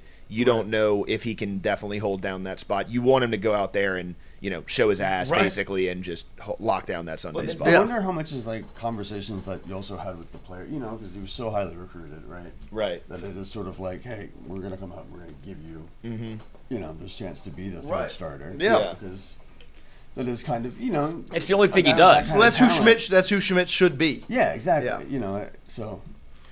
To you, Lloyd. What were you because he did talk about how they prepared Schmidt differently from last year to this year, where he basically took away his superpower this year. Whenever they were preparing him, it's like, you can't throw your curveball today. Like, so you're gonna have to find out how to get different ways to get people out, right? Because that's kind of what he always has 100. That banger. But then it was the be able to, and this what reminds me so much of Cade Anderson, because when you saw Cade Anderson as a freshman, it was like a leap fastball, but he had the big curveball, and that was kind of one or the other. And so he has a 2-pitch guy as a starter, and that's not really easy to settle in on. And whenever you're Schmidt, you want to add a third pitch, and they're working on that as well. So it's something to be able to add a changeup, be able to have something else that you can rely on as opposed to like it's one or the other. If one's not working, I know what I'm going to get. Right. The best creativity comes from having to work within restriction. Right. Yeah. You know. No, I mean in basketball practice, I make the freshman. You can't dribble. You have to move the basketball. Don't dribble. You take that away, and it's a whole different sport. For William Schmidt, you take the curveball away, and it's find out a way to get people out. Something else. You got to think differently. Right. You got to hone something else. It's like when you're blind, your hearing gets better. There you go. I can smell the rain. Yeah. Daredevil. You lose your eyesight, you get that A1 sniffer. Yeah. Yeah. No, Daredevil. The goat. But yeah, no, I'm beyond Electra.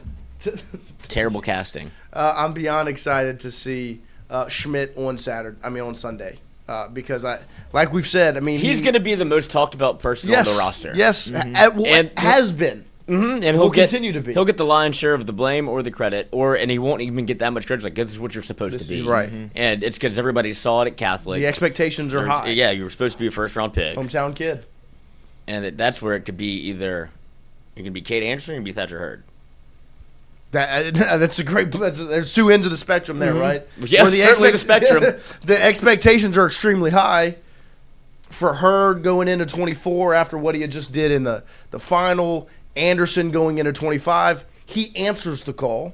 I didn't think he was going to be that good. Right, Hurd maybe not so much. No, he did. That's what's in front of William Schmidt, which is crazy because Casey Evans is the guy on Friday. Right, and he might not be the best pitcher on the staff. You could be Schmidt. Yeah, that's Wild Bill. Yep. And then I want to ask you, Lloyd, the Cooper Williams aspect of it.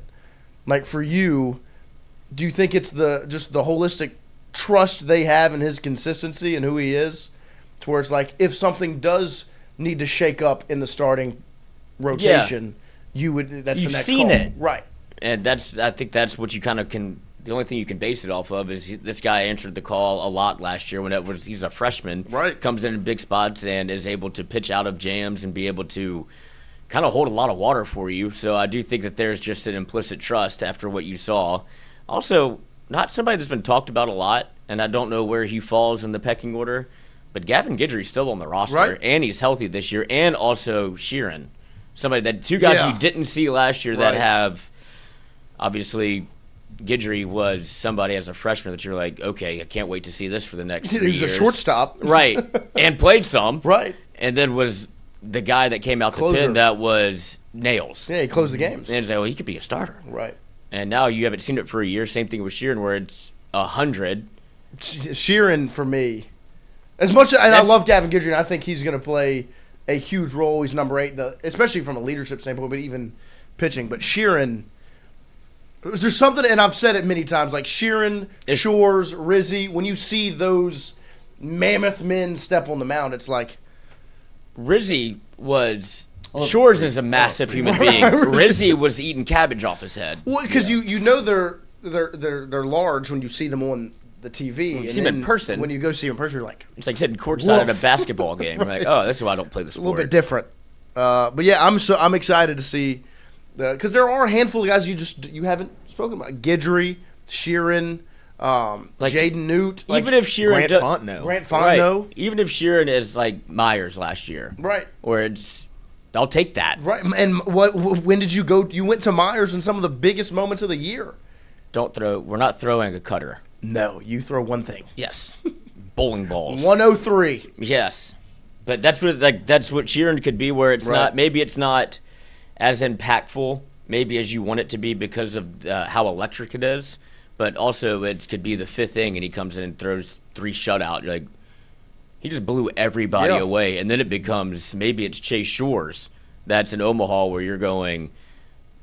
Who is the whole country is like, how do they have this many people? Right. It's devastating for an opponent. It is. It is. It really is. Like to have those options, you're like, you could just hockey shift. What did you just do to me mid game? Like you just brought this fucking freak out. Because the whole goal of baseball is like get the pin. Starter out. Right. It's like, oh no, he throws 100. Never mind. Oh, we got to him. Well, he throws 100 too. Yep. So how many arms do you think we see today? Huh. Like, what's the longest you think Evans gets let's see. extended? Because in those, Hurd comes out the earliest, but it's because he wasn't performing. Getting beat. 7 innings, 6 innings, 5 innings for the other 3. I'd go 4. I would say straight up 5. I was thinking 5. 5, yeah. And Well, then how even if he many? gets Because pulled, that I was don't think- Cade last I year, don't think right? it's 'cause of performance. Cade I went think 5 it's on just- that? Yeah, I think he's on that same plane. Yeah.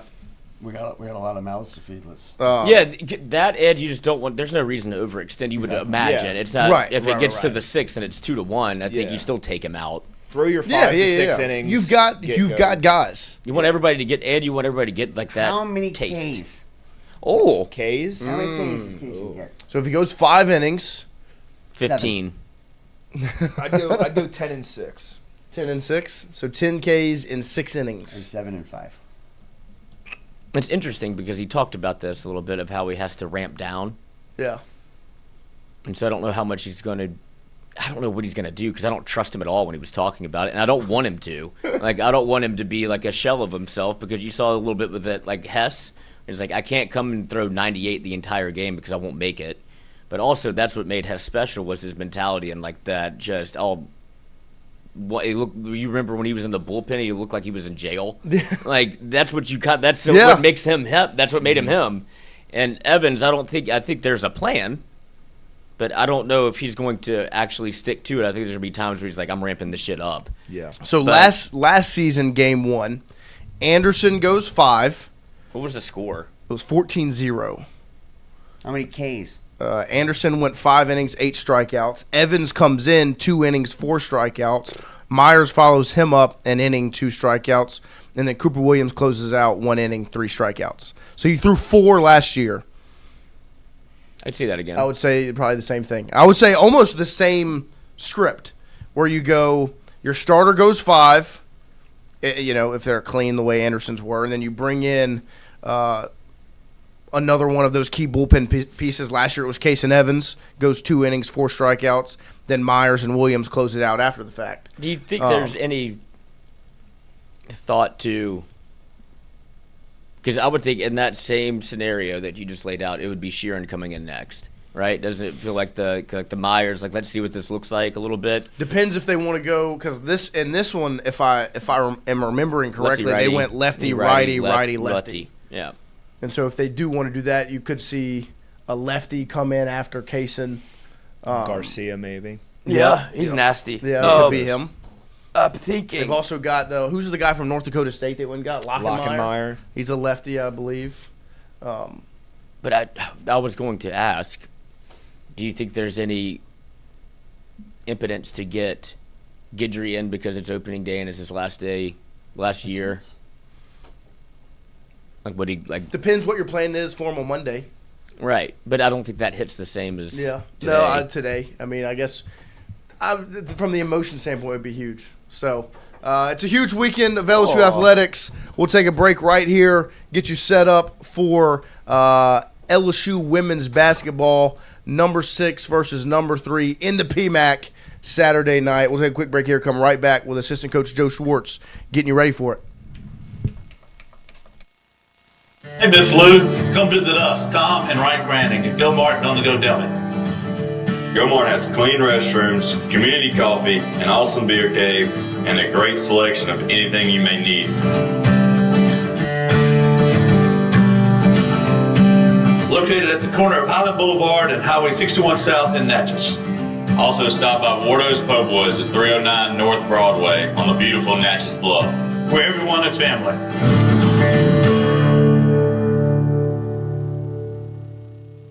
When it comes to your home, the roof over your head matters. At CAS Roofing, we don't just install shingles, we build peace of mind. With years of experience and a commitment to craftsmanship, our team shows up on time, gets the job done right, and treats every project like it's our own home. Whether it's a repair, a replacement, or a storm damage that caught you off guard, CAS Roofing is ready. We're local, we're dependable, and we stand behind every nail, every shingle, and every promise we make. Because at the end of the day, it's not just about roofing, it's about protecting what matters most. CAS Roofing, built on trust, backed by quality. Wardo's was created in honor of Alan Ward Granning III, fondly known by family and friends as Wardo. In 2019, the oldest brother of the tribe passed away unexpectedly.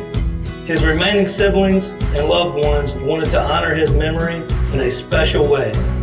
In 2022, Ward's family decided to combine the need for a sandwich shop in downtown Natchez with a desire to pay tribute to Ward's love of good friends, good times, and great food.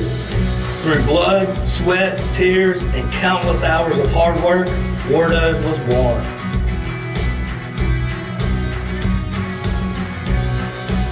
So go visit Wardo's today at 309 North Broadway Street in Natchez, where the po' boys are so good, you'll swear you're in Cajun country.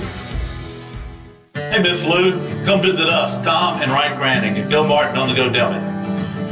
Go Mart has clean restrooms, community coffee, an awesome beer cave, and a great selection of anything you may need.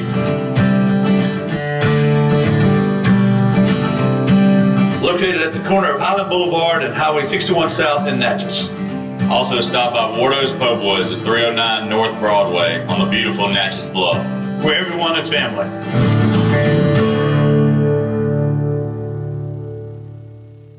When it comes to your home, the roof over your head matters.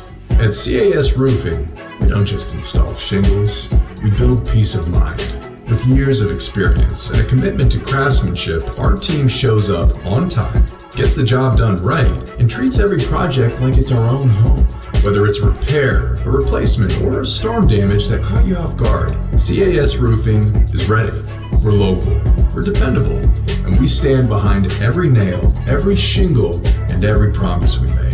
Because at the end of the day, it's not just about roofing, it's about protecting what matters most. CAS Roofing, built on trust, backed by quality.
All right, welcome back here as we close out hour number 2 on this Friday morning ahead of a huge weekend here in Baton Rouge.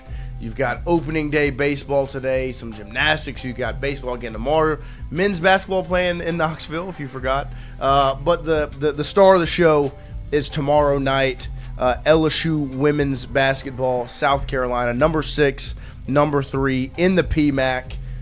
Game day going to be here. It's going to be absolutely electric. And we've got assistant basketball coach Joe Schwartz here in studio. Good morning, Joe. Good morning. Thank you for joining us. Of course. Just on the overall aspect of a weekend like this of LSU athletics in totality, right?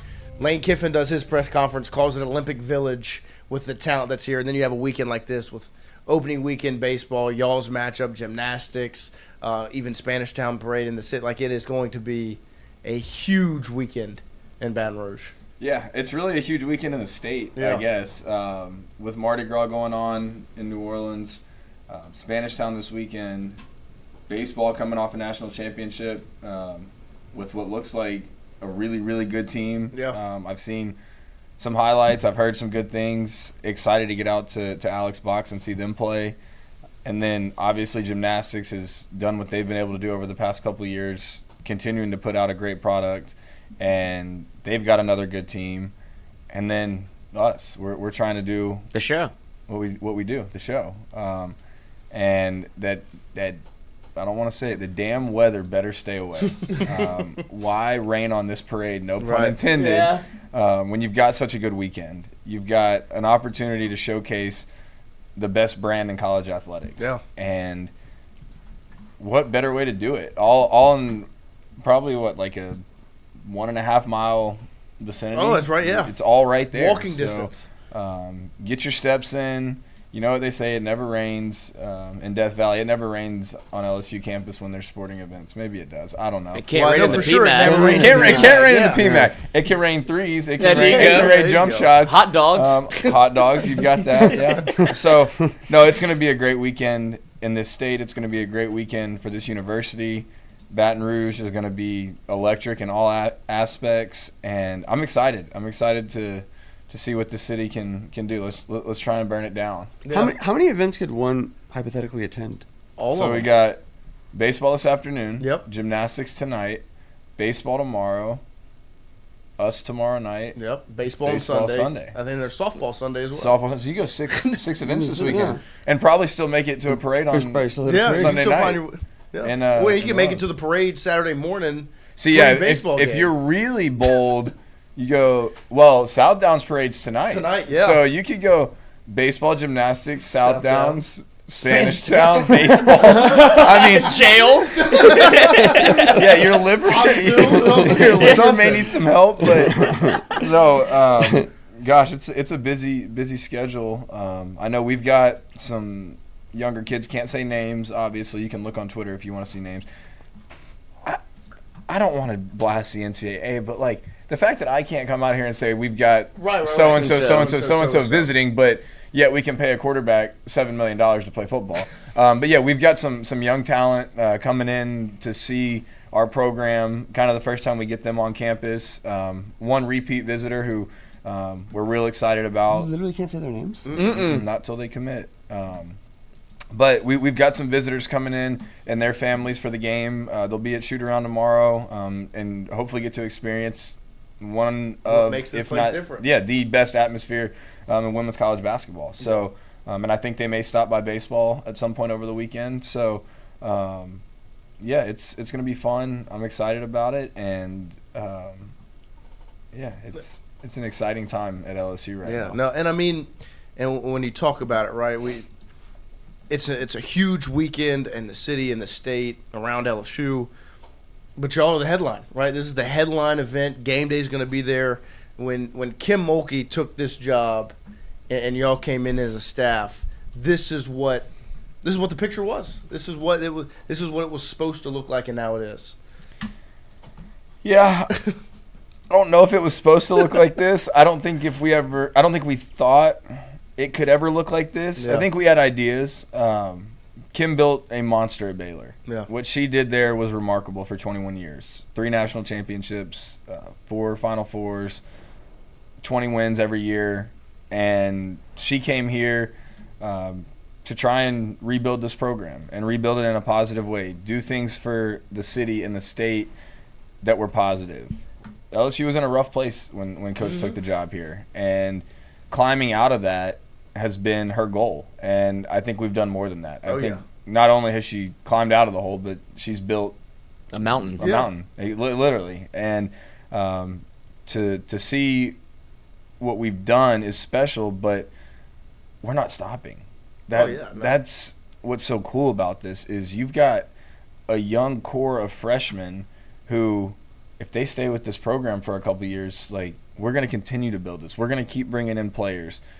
We've got a kid, Flajay Johnson, who's helped with this rebuild process. And I don't really want to call it a rebuild because you had Simone Augustus, you had Sylvia Fowles back in the day, but they never got the job done when it came to winning a national championship. They did a lot of great things for women's basketball, for LSU, but now you've got one of the most polarizing teams in college sports. And to see that we've been able to be a part of that and build it, a la being showcased on College Game Day.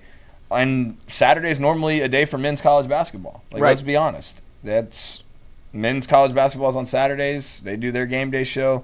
But for them and ESPN to invest in women's sports and to showcase us in prime time on Saturday night in a sold-out arena with two very, very good teams, kind of a rivalry. I saw the little teaser they put out. Credit to ESPN. They've built up the narrative. For whatever reason, it's us in South Carolina. They've been kind of our rival in the SEC the past couple of years, and we embrace that. Yeah. I was telling Noah, we talked to Jay. I was talking to Jada last night, and she's like, everyone plays their best against us. Well, that's LSU. You've got a target on your back. You've got that red dot on your head. Like, people are coming after LSU. Yeah. They hate LSU, and you either embrace it or you succumb to it. And I think we're up for the challenge. But at the end of the day, it's just another game. And we've got to think that way because win or lose on Saturday night, we got to turn around and go to Ole Miss on Thursday. Yeah. And they're a really good team, and they're playing well right now. This league is brutal. Look at last night. You had number 4 versus number 5, and Vandy made Texas look very bad. Yep. And Texas is very good. So that's part of this league, and that's where we are, and I'm ready for Saturday night. Oh yeah, this past week, right? It was a bye week, right? It's been a longish time since the last game that was played. What's it been like preparing? Going from Austin to Auburn to this week, getting ready for Saturday. It was a quick turnaround.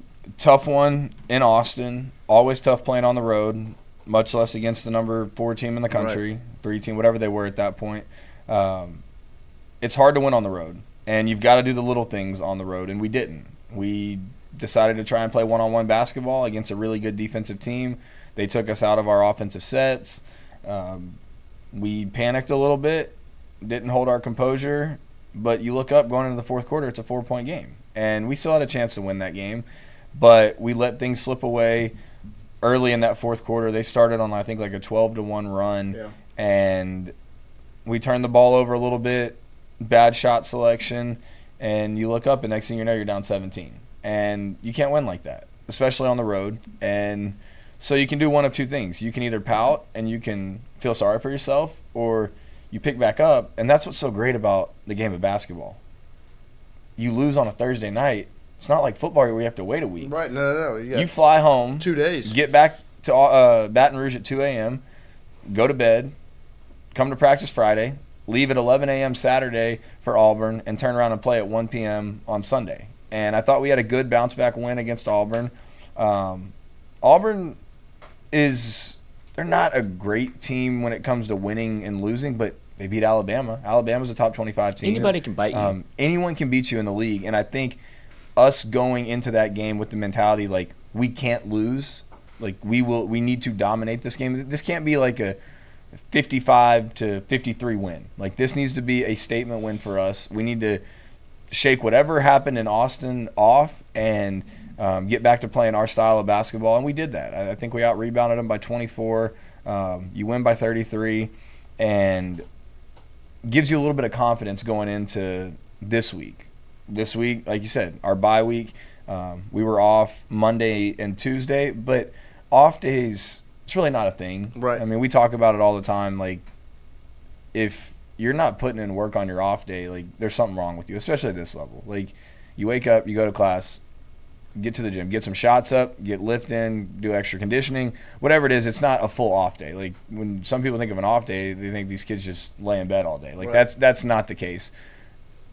They're off, and that means they're not hearing from 11 or 12 coaches. Yeah. Just game plan. Now, we have kids that come do individual workouts, come watch film, get with our strength coach, take care of their bodies. I think we had massage therapy come in and work on some of the girls Monday and Tuesday. And then Wednesday, back in the film room, spent a lot of time in the film room. But the good thing about not having to play on Thursday this week and waiting till Saturday is you can break it up into pieces. You don't have to spend all day on Wednesday prepping for that game on Thursday. You can break it up. All right, we're going to work on this on Wednesday. Then we're going to work on this on Thursday. And then on Friday, today, watch a little bit more film, go over some stuff that we haven't gone over, and then revisit some of the things that South Carolina does well on the offensive end, on the defensive end, and then get on the court for hour and a half today, shoot around tomorrow, and then we tip it up at 7:30.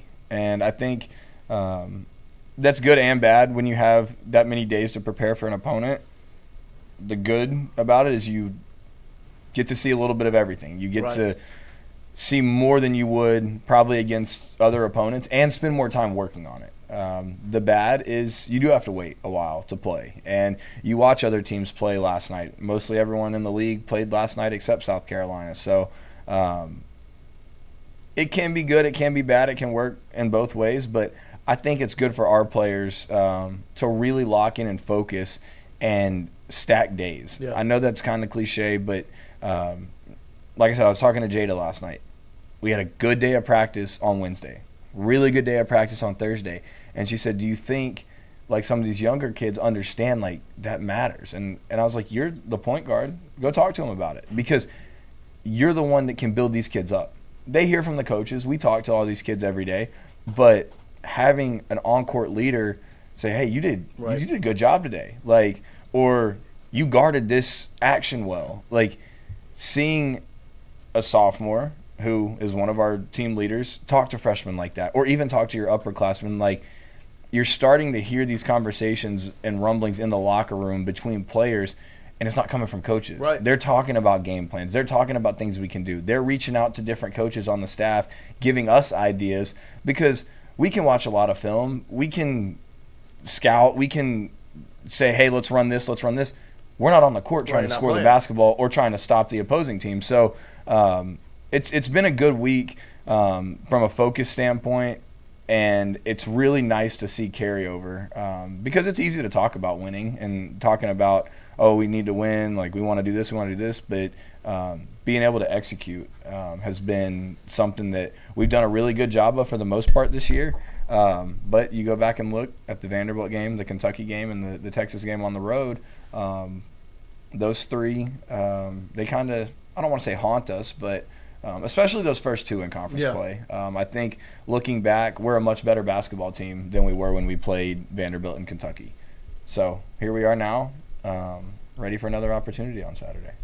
And speaking of that matchup on Saturday, South Carolina was on a roll, drop a game to Oklahoma, and then have won 5 straight since then, 103-74 against Vandy. They beat Tennessee 93-50 last time out. What are some of the challenges, the ones that you always face when you face a Dawn Staley South Carolina team, but specifically with this iteration of her lineup? Her teams are very disciplined on both ends. On the offensive end, they're going to run good stuff to get good shots. They try and get to the paint. That's where half their points come from. And then you add in the free throw line. 70% of their points are coming from the paint and the free throw line. Yeah. They're not really a mid-range shooting team, and then they've got a couple kids that can spray it from the outside. But if you take the paint away, you're gonna have a good chance to win the game, and that's not just on the defensive end. We've got to score in the paint. We've got to get to the free throw line. You go back and look at last year's game against them. We out-rebounded them by 12. I think it was 51-39. We had 28 offensive boards, some crazy number. Yeah. We did a good job rebounding with them. That's going to be key for us the Saturday night. We've got to rebound with them. And that's not just our post players. It's our guards. Michaela and Flage have got to get in there and get rebounds. They've been doing a better job defensive rebounding. Now go in and grab 1 or 2 offensive rebounds. Give us extra possessions. So I think rebounding obviously is key.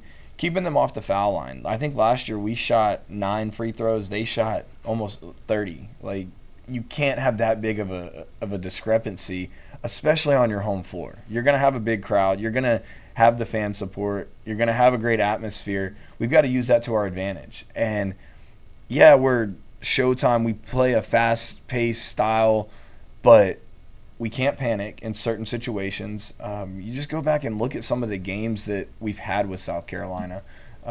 Last year, I think we lost by 11.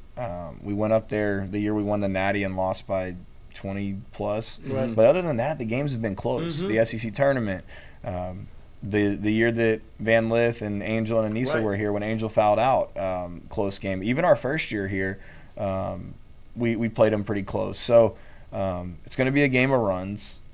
You've got to keep your composure, and they may hit a couple shots. Like, our game plan isn't to pitch a shutout. That's not going to happen against a good team.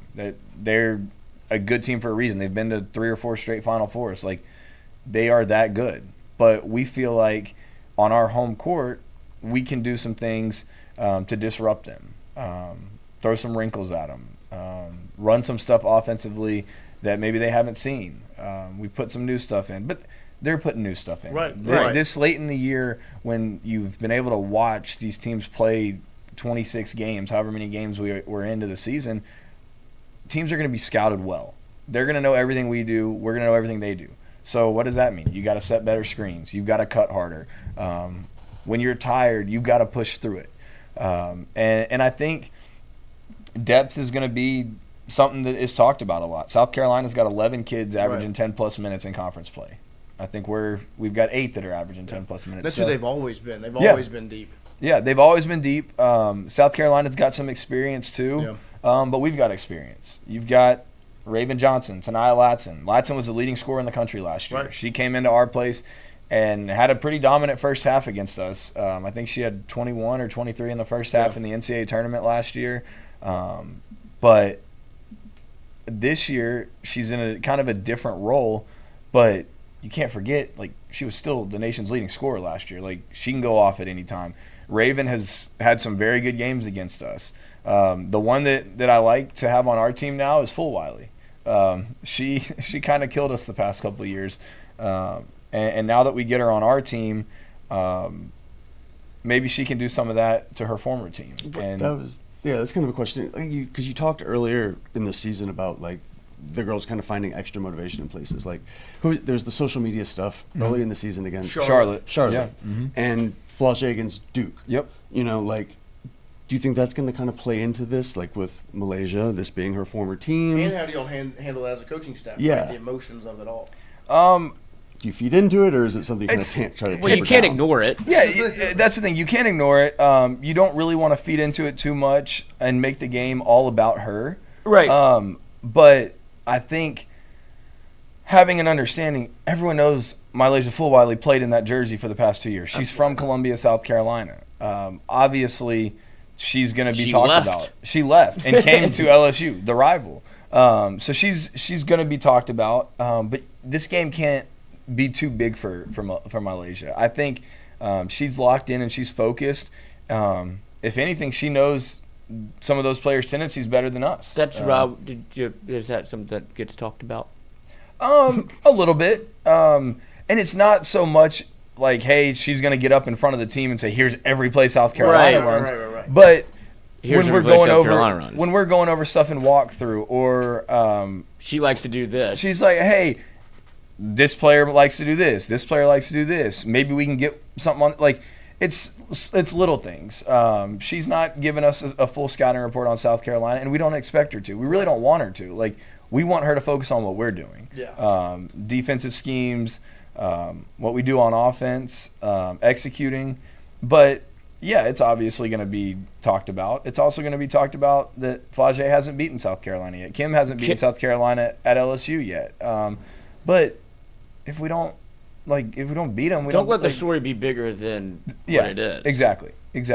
And I think we understand that. I think our players understand it.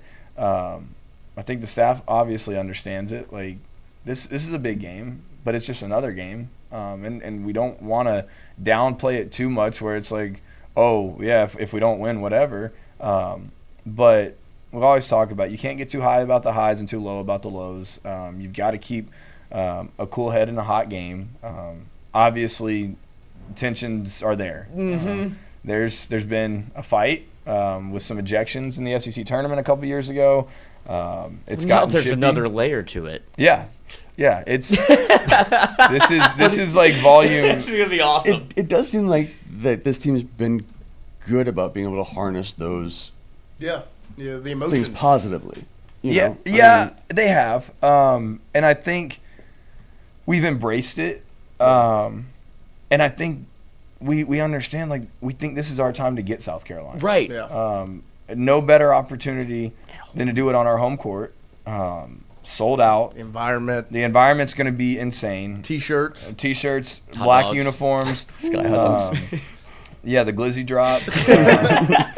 A crazy rowdy student section. Yeah. It's what you sign up for, and it's just a 40-minute game though. At the end of the day, we tip it up, and they're going to go on runs. They're going to hit some shots. Yeah. We're going to go on runs. We're going to hit shots. And you want to look up in the fourth quarter and at that last media timeout say, hey, we've got a chance to win. And if we do what we're capable of doing, I think we're going to be able to put ourselves in a position to win. Now, down the stretch, you're going to have to execute. You're going to have to take care of the ball. You may have to call some timeouts. That's one thing I think looking back, if we could have done it again when Haley had the ball on the baseline, inbounded it, turned it over, Angel picked up her fifth foul, I think with 4 minutes left in that game. Going back, we could have just called a timeout. Mm-hmm. Or Haley take a 5-second call. Like, in the moment, it's tough. But we learn as a coaching staff what we can do better. Right. Coach Mulkey challenged us as a staff. Hey, I need all y'all locked in all week. Which we're locked in, but in games where it's really loud and coach is trying to play call or pull someone aside and talk to him, the rest of the assistants on the staff have to be able to stand up, whether it's Coach Kalen standing up, hey, we're running this inbounds play, or we're going to run this on the offensive end, or Coach G pulling a player aside. All the coaches have to be able to know what their role is in the game. Coach Starkey, matchups are very important. He's our matchups guy. And sometimes in transition defense, you may not be matched up on the person you're guarding. So I think a high level of communication is important. It's going to be very loud, so they may not be able to hear the calls from the bench. So when we've got huddles at the free throw line, sideline out of bounds, like, we've got to communicate on the court, and it can't all come from the coaches. It's got to come from the players. But I think we're excited about the game. I think we've got a good game plan, and now it's just about going out and executing. Yep, 100%. Well, Coach, we're fired up. Yeah. We're excited. It's going to be a huge weekend, and y'all are the show. the headline event, the show. Yeah, I'm excited. I know there's not many tickets left. And the ones that are. And the ones that are. And this is my last little thing. If you're listening to the show, I have 2 tickets available. If anyone wants to tweet at me, at Joe Schwartz 25, and give me a good reason, I will be giving away 2 tickets for the game on Saturday night. They must be used. They cannot be resold. They are in the 300 level, but they're in the building. Right. Tough That's all tickets. that matters. But we had a fan, season ticket holder, that cannot make it to the game that has asked me to do this. Yeah. She heard me on the show a couple mornings ago. She's a listener. Aww. And so, yes, I will be giving those 2 tickets away if people want to hit me on X, Twitter, whatever they call it nowadays, with a good reason. And I would really appreciate to go further than that once they get to the game on Saturday night. Maybe post a picture. Yeah. Tag Tingle and Co. On social. There you go. Because we appreciate it. We appreciate our fans, and this is stuff that we like. Obviously, you could have gone on SeatGeek or Ticketmaster or whatever and sold these tickets. But the fact that she reached out to me and said, hey, make sure these go to good use, So if you're an LSU fan and you're listening and you're looking for 2 tickets for the game on Saturday night, hit me on Twitter. Give me a good reason on why you want to come to the game, whether it's Valentine's Day and you want to make it a date, or you just want to see the show. Let me know. I'll transfer you the tickets and keep that. I really can't say purple and gold since we're wearing black. Bring the energy. Black and gold works too. Yeah, black and gold works. It's going to be fun in there. Yeah. But yeah, I've got 2 tickets that were donated by a season ticket holder, and we'll be giving those away. Come on. Yeah. Get after it. Well, we do something here. We give 2 claps for people that deserve 2 claps. So that's right. Be rewarded. And that viewer, that season ticket holder, y'all as well, and whoever gets the tickets, they deserve 2 claps. So 2 claps. Ready. There you go. Nice. Yes. Right. Well, Coach, best of luck. Thank you. It's going to be exciting. Thank you for doing that. Shout out to the season ticket holder and viewer. Get at Coach at Joe Schwartz 25 on X, on Twitter, whatever you want to call it. Explain why you deserve those tickets. Get those tickets. Post a picture. Tag us. Tag him after the fact. And get in the building. We'll be right back after this one. Close it out. Take a quick break. Go Tigers. Bam.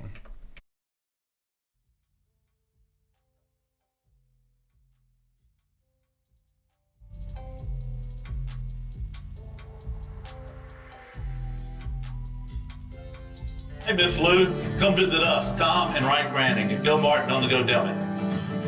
Go Martin has clean restrooms, community coffee, an awesome beer cave, and a great selection of anything you may need.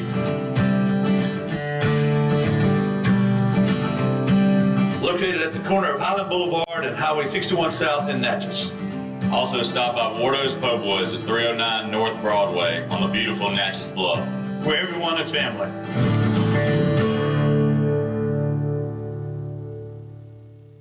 When it comes to your home, the roof over your head matters. At CAS Roofing, we don't just install shingles, we build peace of mind. With years of experience and a commitment to craftsmanship, our team shows up on time, gets the job done right, and treats every project like it's our own home. Whether it's repair, a replacement, or storm damage that caught you off guard, CAS Roofing is ready. We're local, we're dependable, and we stand behind every nail, every shingle, and every promise we make. Because at the end of the day, it's not just about roofing, it's about protecting what matters most. CAS Roofing, built on trust, backed by quality. Wardo's was created in honor of Alan Ward Granning III, fondly known by family and friends as Wardo. In 2019, the oldest brother of the tribe passed away unexpectedly. His remaining siblings and loved ones wanted to honor his memory in a special way.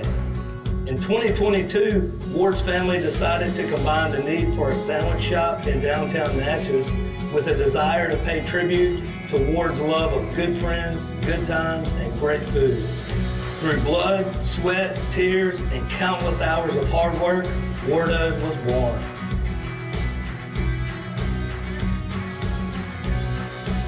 So go visit Wardo's today at 309 North Broadway Street in Natchez, where the po' boys are so good, you'll swear you're in Cajun country.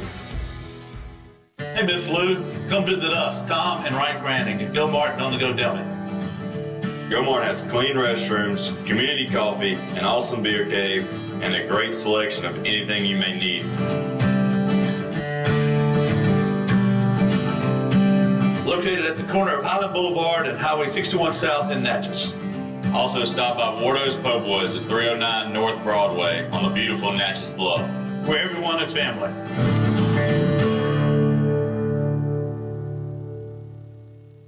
When it comes to your home, the roof over your head matters.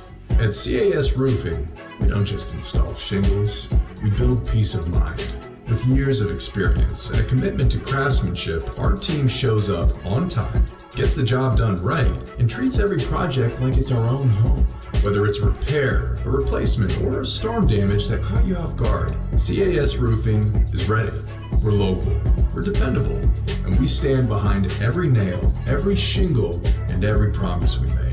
Because at the end of the day, it's not just about roofing, it's about protecting what matters most. CAS Roofing, built on trust, backed by quality.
Welcome back here as Except for we that one close it time. out this morning. Mic'd Up will be right after this, so make sure just stick around. We're going to close it out, go 13 for 13, and then Mic'd Up will start right after. So just be prepared for Mic'd Up as Post on Tingle & Co. Zoom, closes it out. which I know the people love. Last time we did this, we literally lost a subscriber and they blocked the show. From the Zoom because of the audio. Because we did it on Zoom. Oh. Yeah, we're about to Better close out. They're ready to chat. I know, I'm excited. Well, they're into their sport. Mhm. A lot to talk about. We'll see how fast we can close this thing out. Let's see. A lot of big brains in the building. Let's go. Challengers, Battle of the Sexes. What else is one of them? Full House? No, Challengers, Battle of the Sexes, King Richard, Tennis movies. and Wimbledon. Wimbledon, yeah. It was a rom-com. Pair, Full House. Hold on. Straight. on. Yeah. Come on, Lloyd, let's go. Hey. This one's right. Let's go. Hold it up. Faster. Pair. Pair, straight. Full House. Royal Flush. There you go. Mm-hmm. 34 Sweetness, Bears, Jackson State. Go Jackson. Walter Payton. Bang. It's like, yeah. Let's go. Hey, Lloyd, faster. Faster. Oh, I typed in the wrong thing. Oh, no. Vamos, Panicking. vamos. What is it called? Trivia. Vámonos. Such a... You doing for this whole thing right now? Probably. Yeah. If I had a nickel. Fit whatever you want. You're serving. Can I say it? Nope. No. Nah. You know what I just say see you next Tuesday. Yeah. That's right. See you next Tuesday. Nice. See you next Tuesday. We're in our See You Next Tuesday era. Austin Butler and what's her name? She was in the Substance. She's the older one. Not Demi Moore. Demi Moore. Yeah. The older one. Well, there's two different versions in this movie. She definitely looks tough. That's this is the brown. This is the brown. Well, really? Brown ETL. What could have been wrong? Antoine Jameson taking fourth by the Raptors. Swap to this West team for its college teammate, fifth overall pick, Vince Carter. This is the Warriors. Is that where Antoine went first? Yeah. Antoine Jameson, baller. No. The Warriors. What did I do? Well, he just typed in Wizards and put it in. I said Warriors. I know. I don't know why I did that. I saw him type in Wiz, and I went, no. Look. C15 Show been having you on the background of surgeries this morning. See?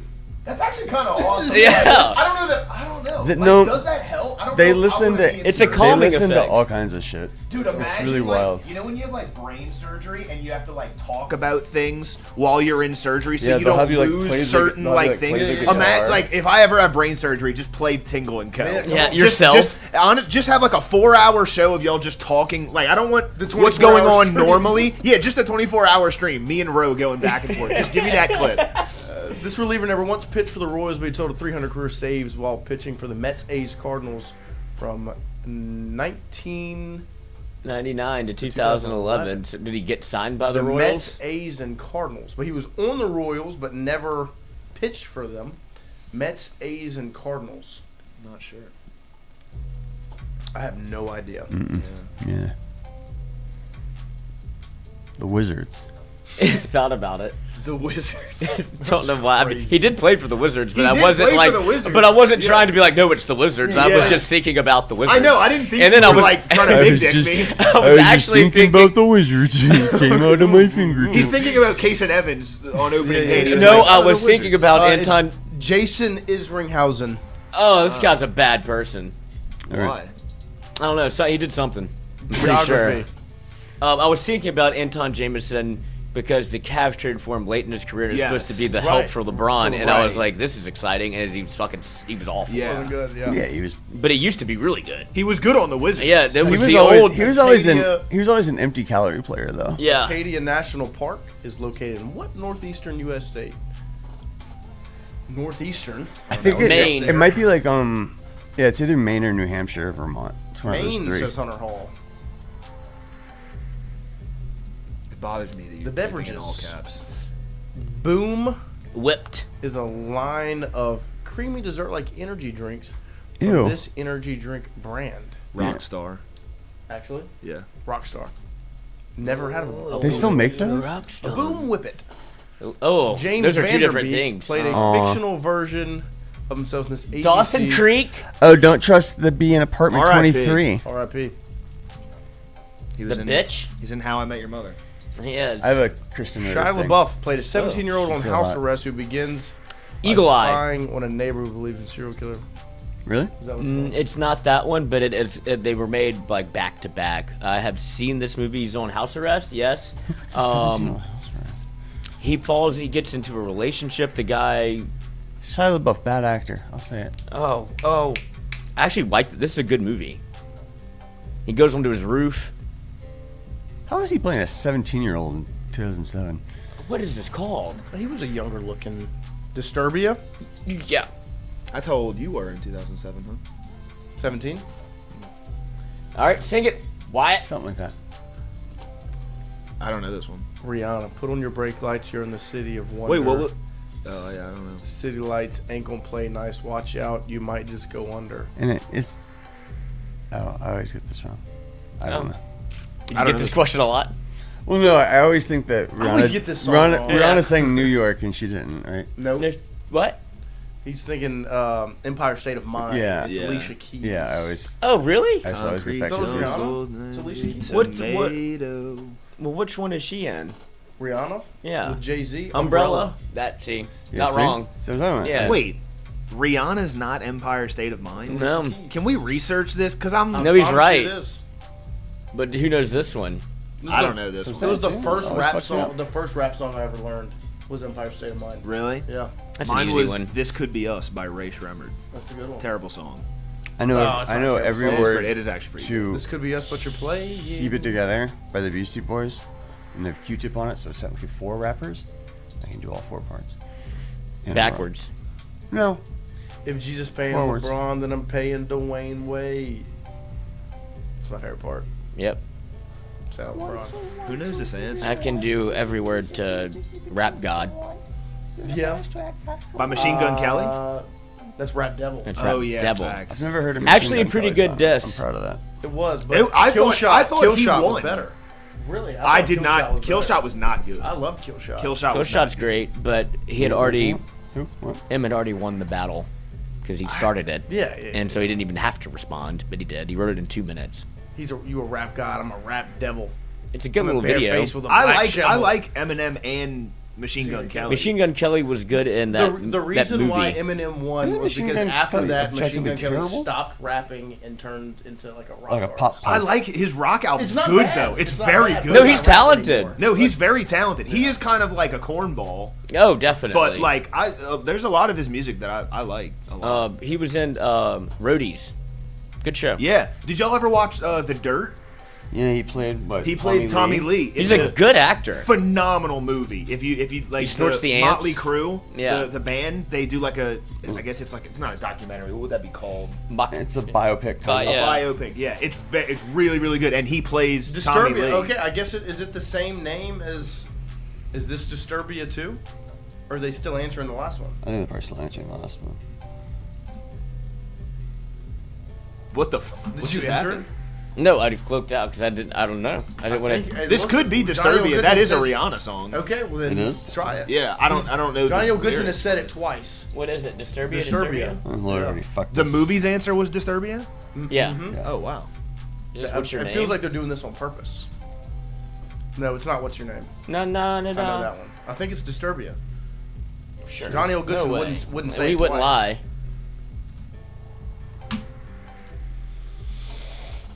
Yes, let's use the double dip. We appreciate you guys hanging out with us here. Warriors? The on Warriors. this Yep. opening day version of Tingle and Co. Enjoy some LSU baseball today, 2 p.m. We'll see you guys Monday morning, 8 to 10 a.m. Go Tigers. Go Tigers. Get up.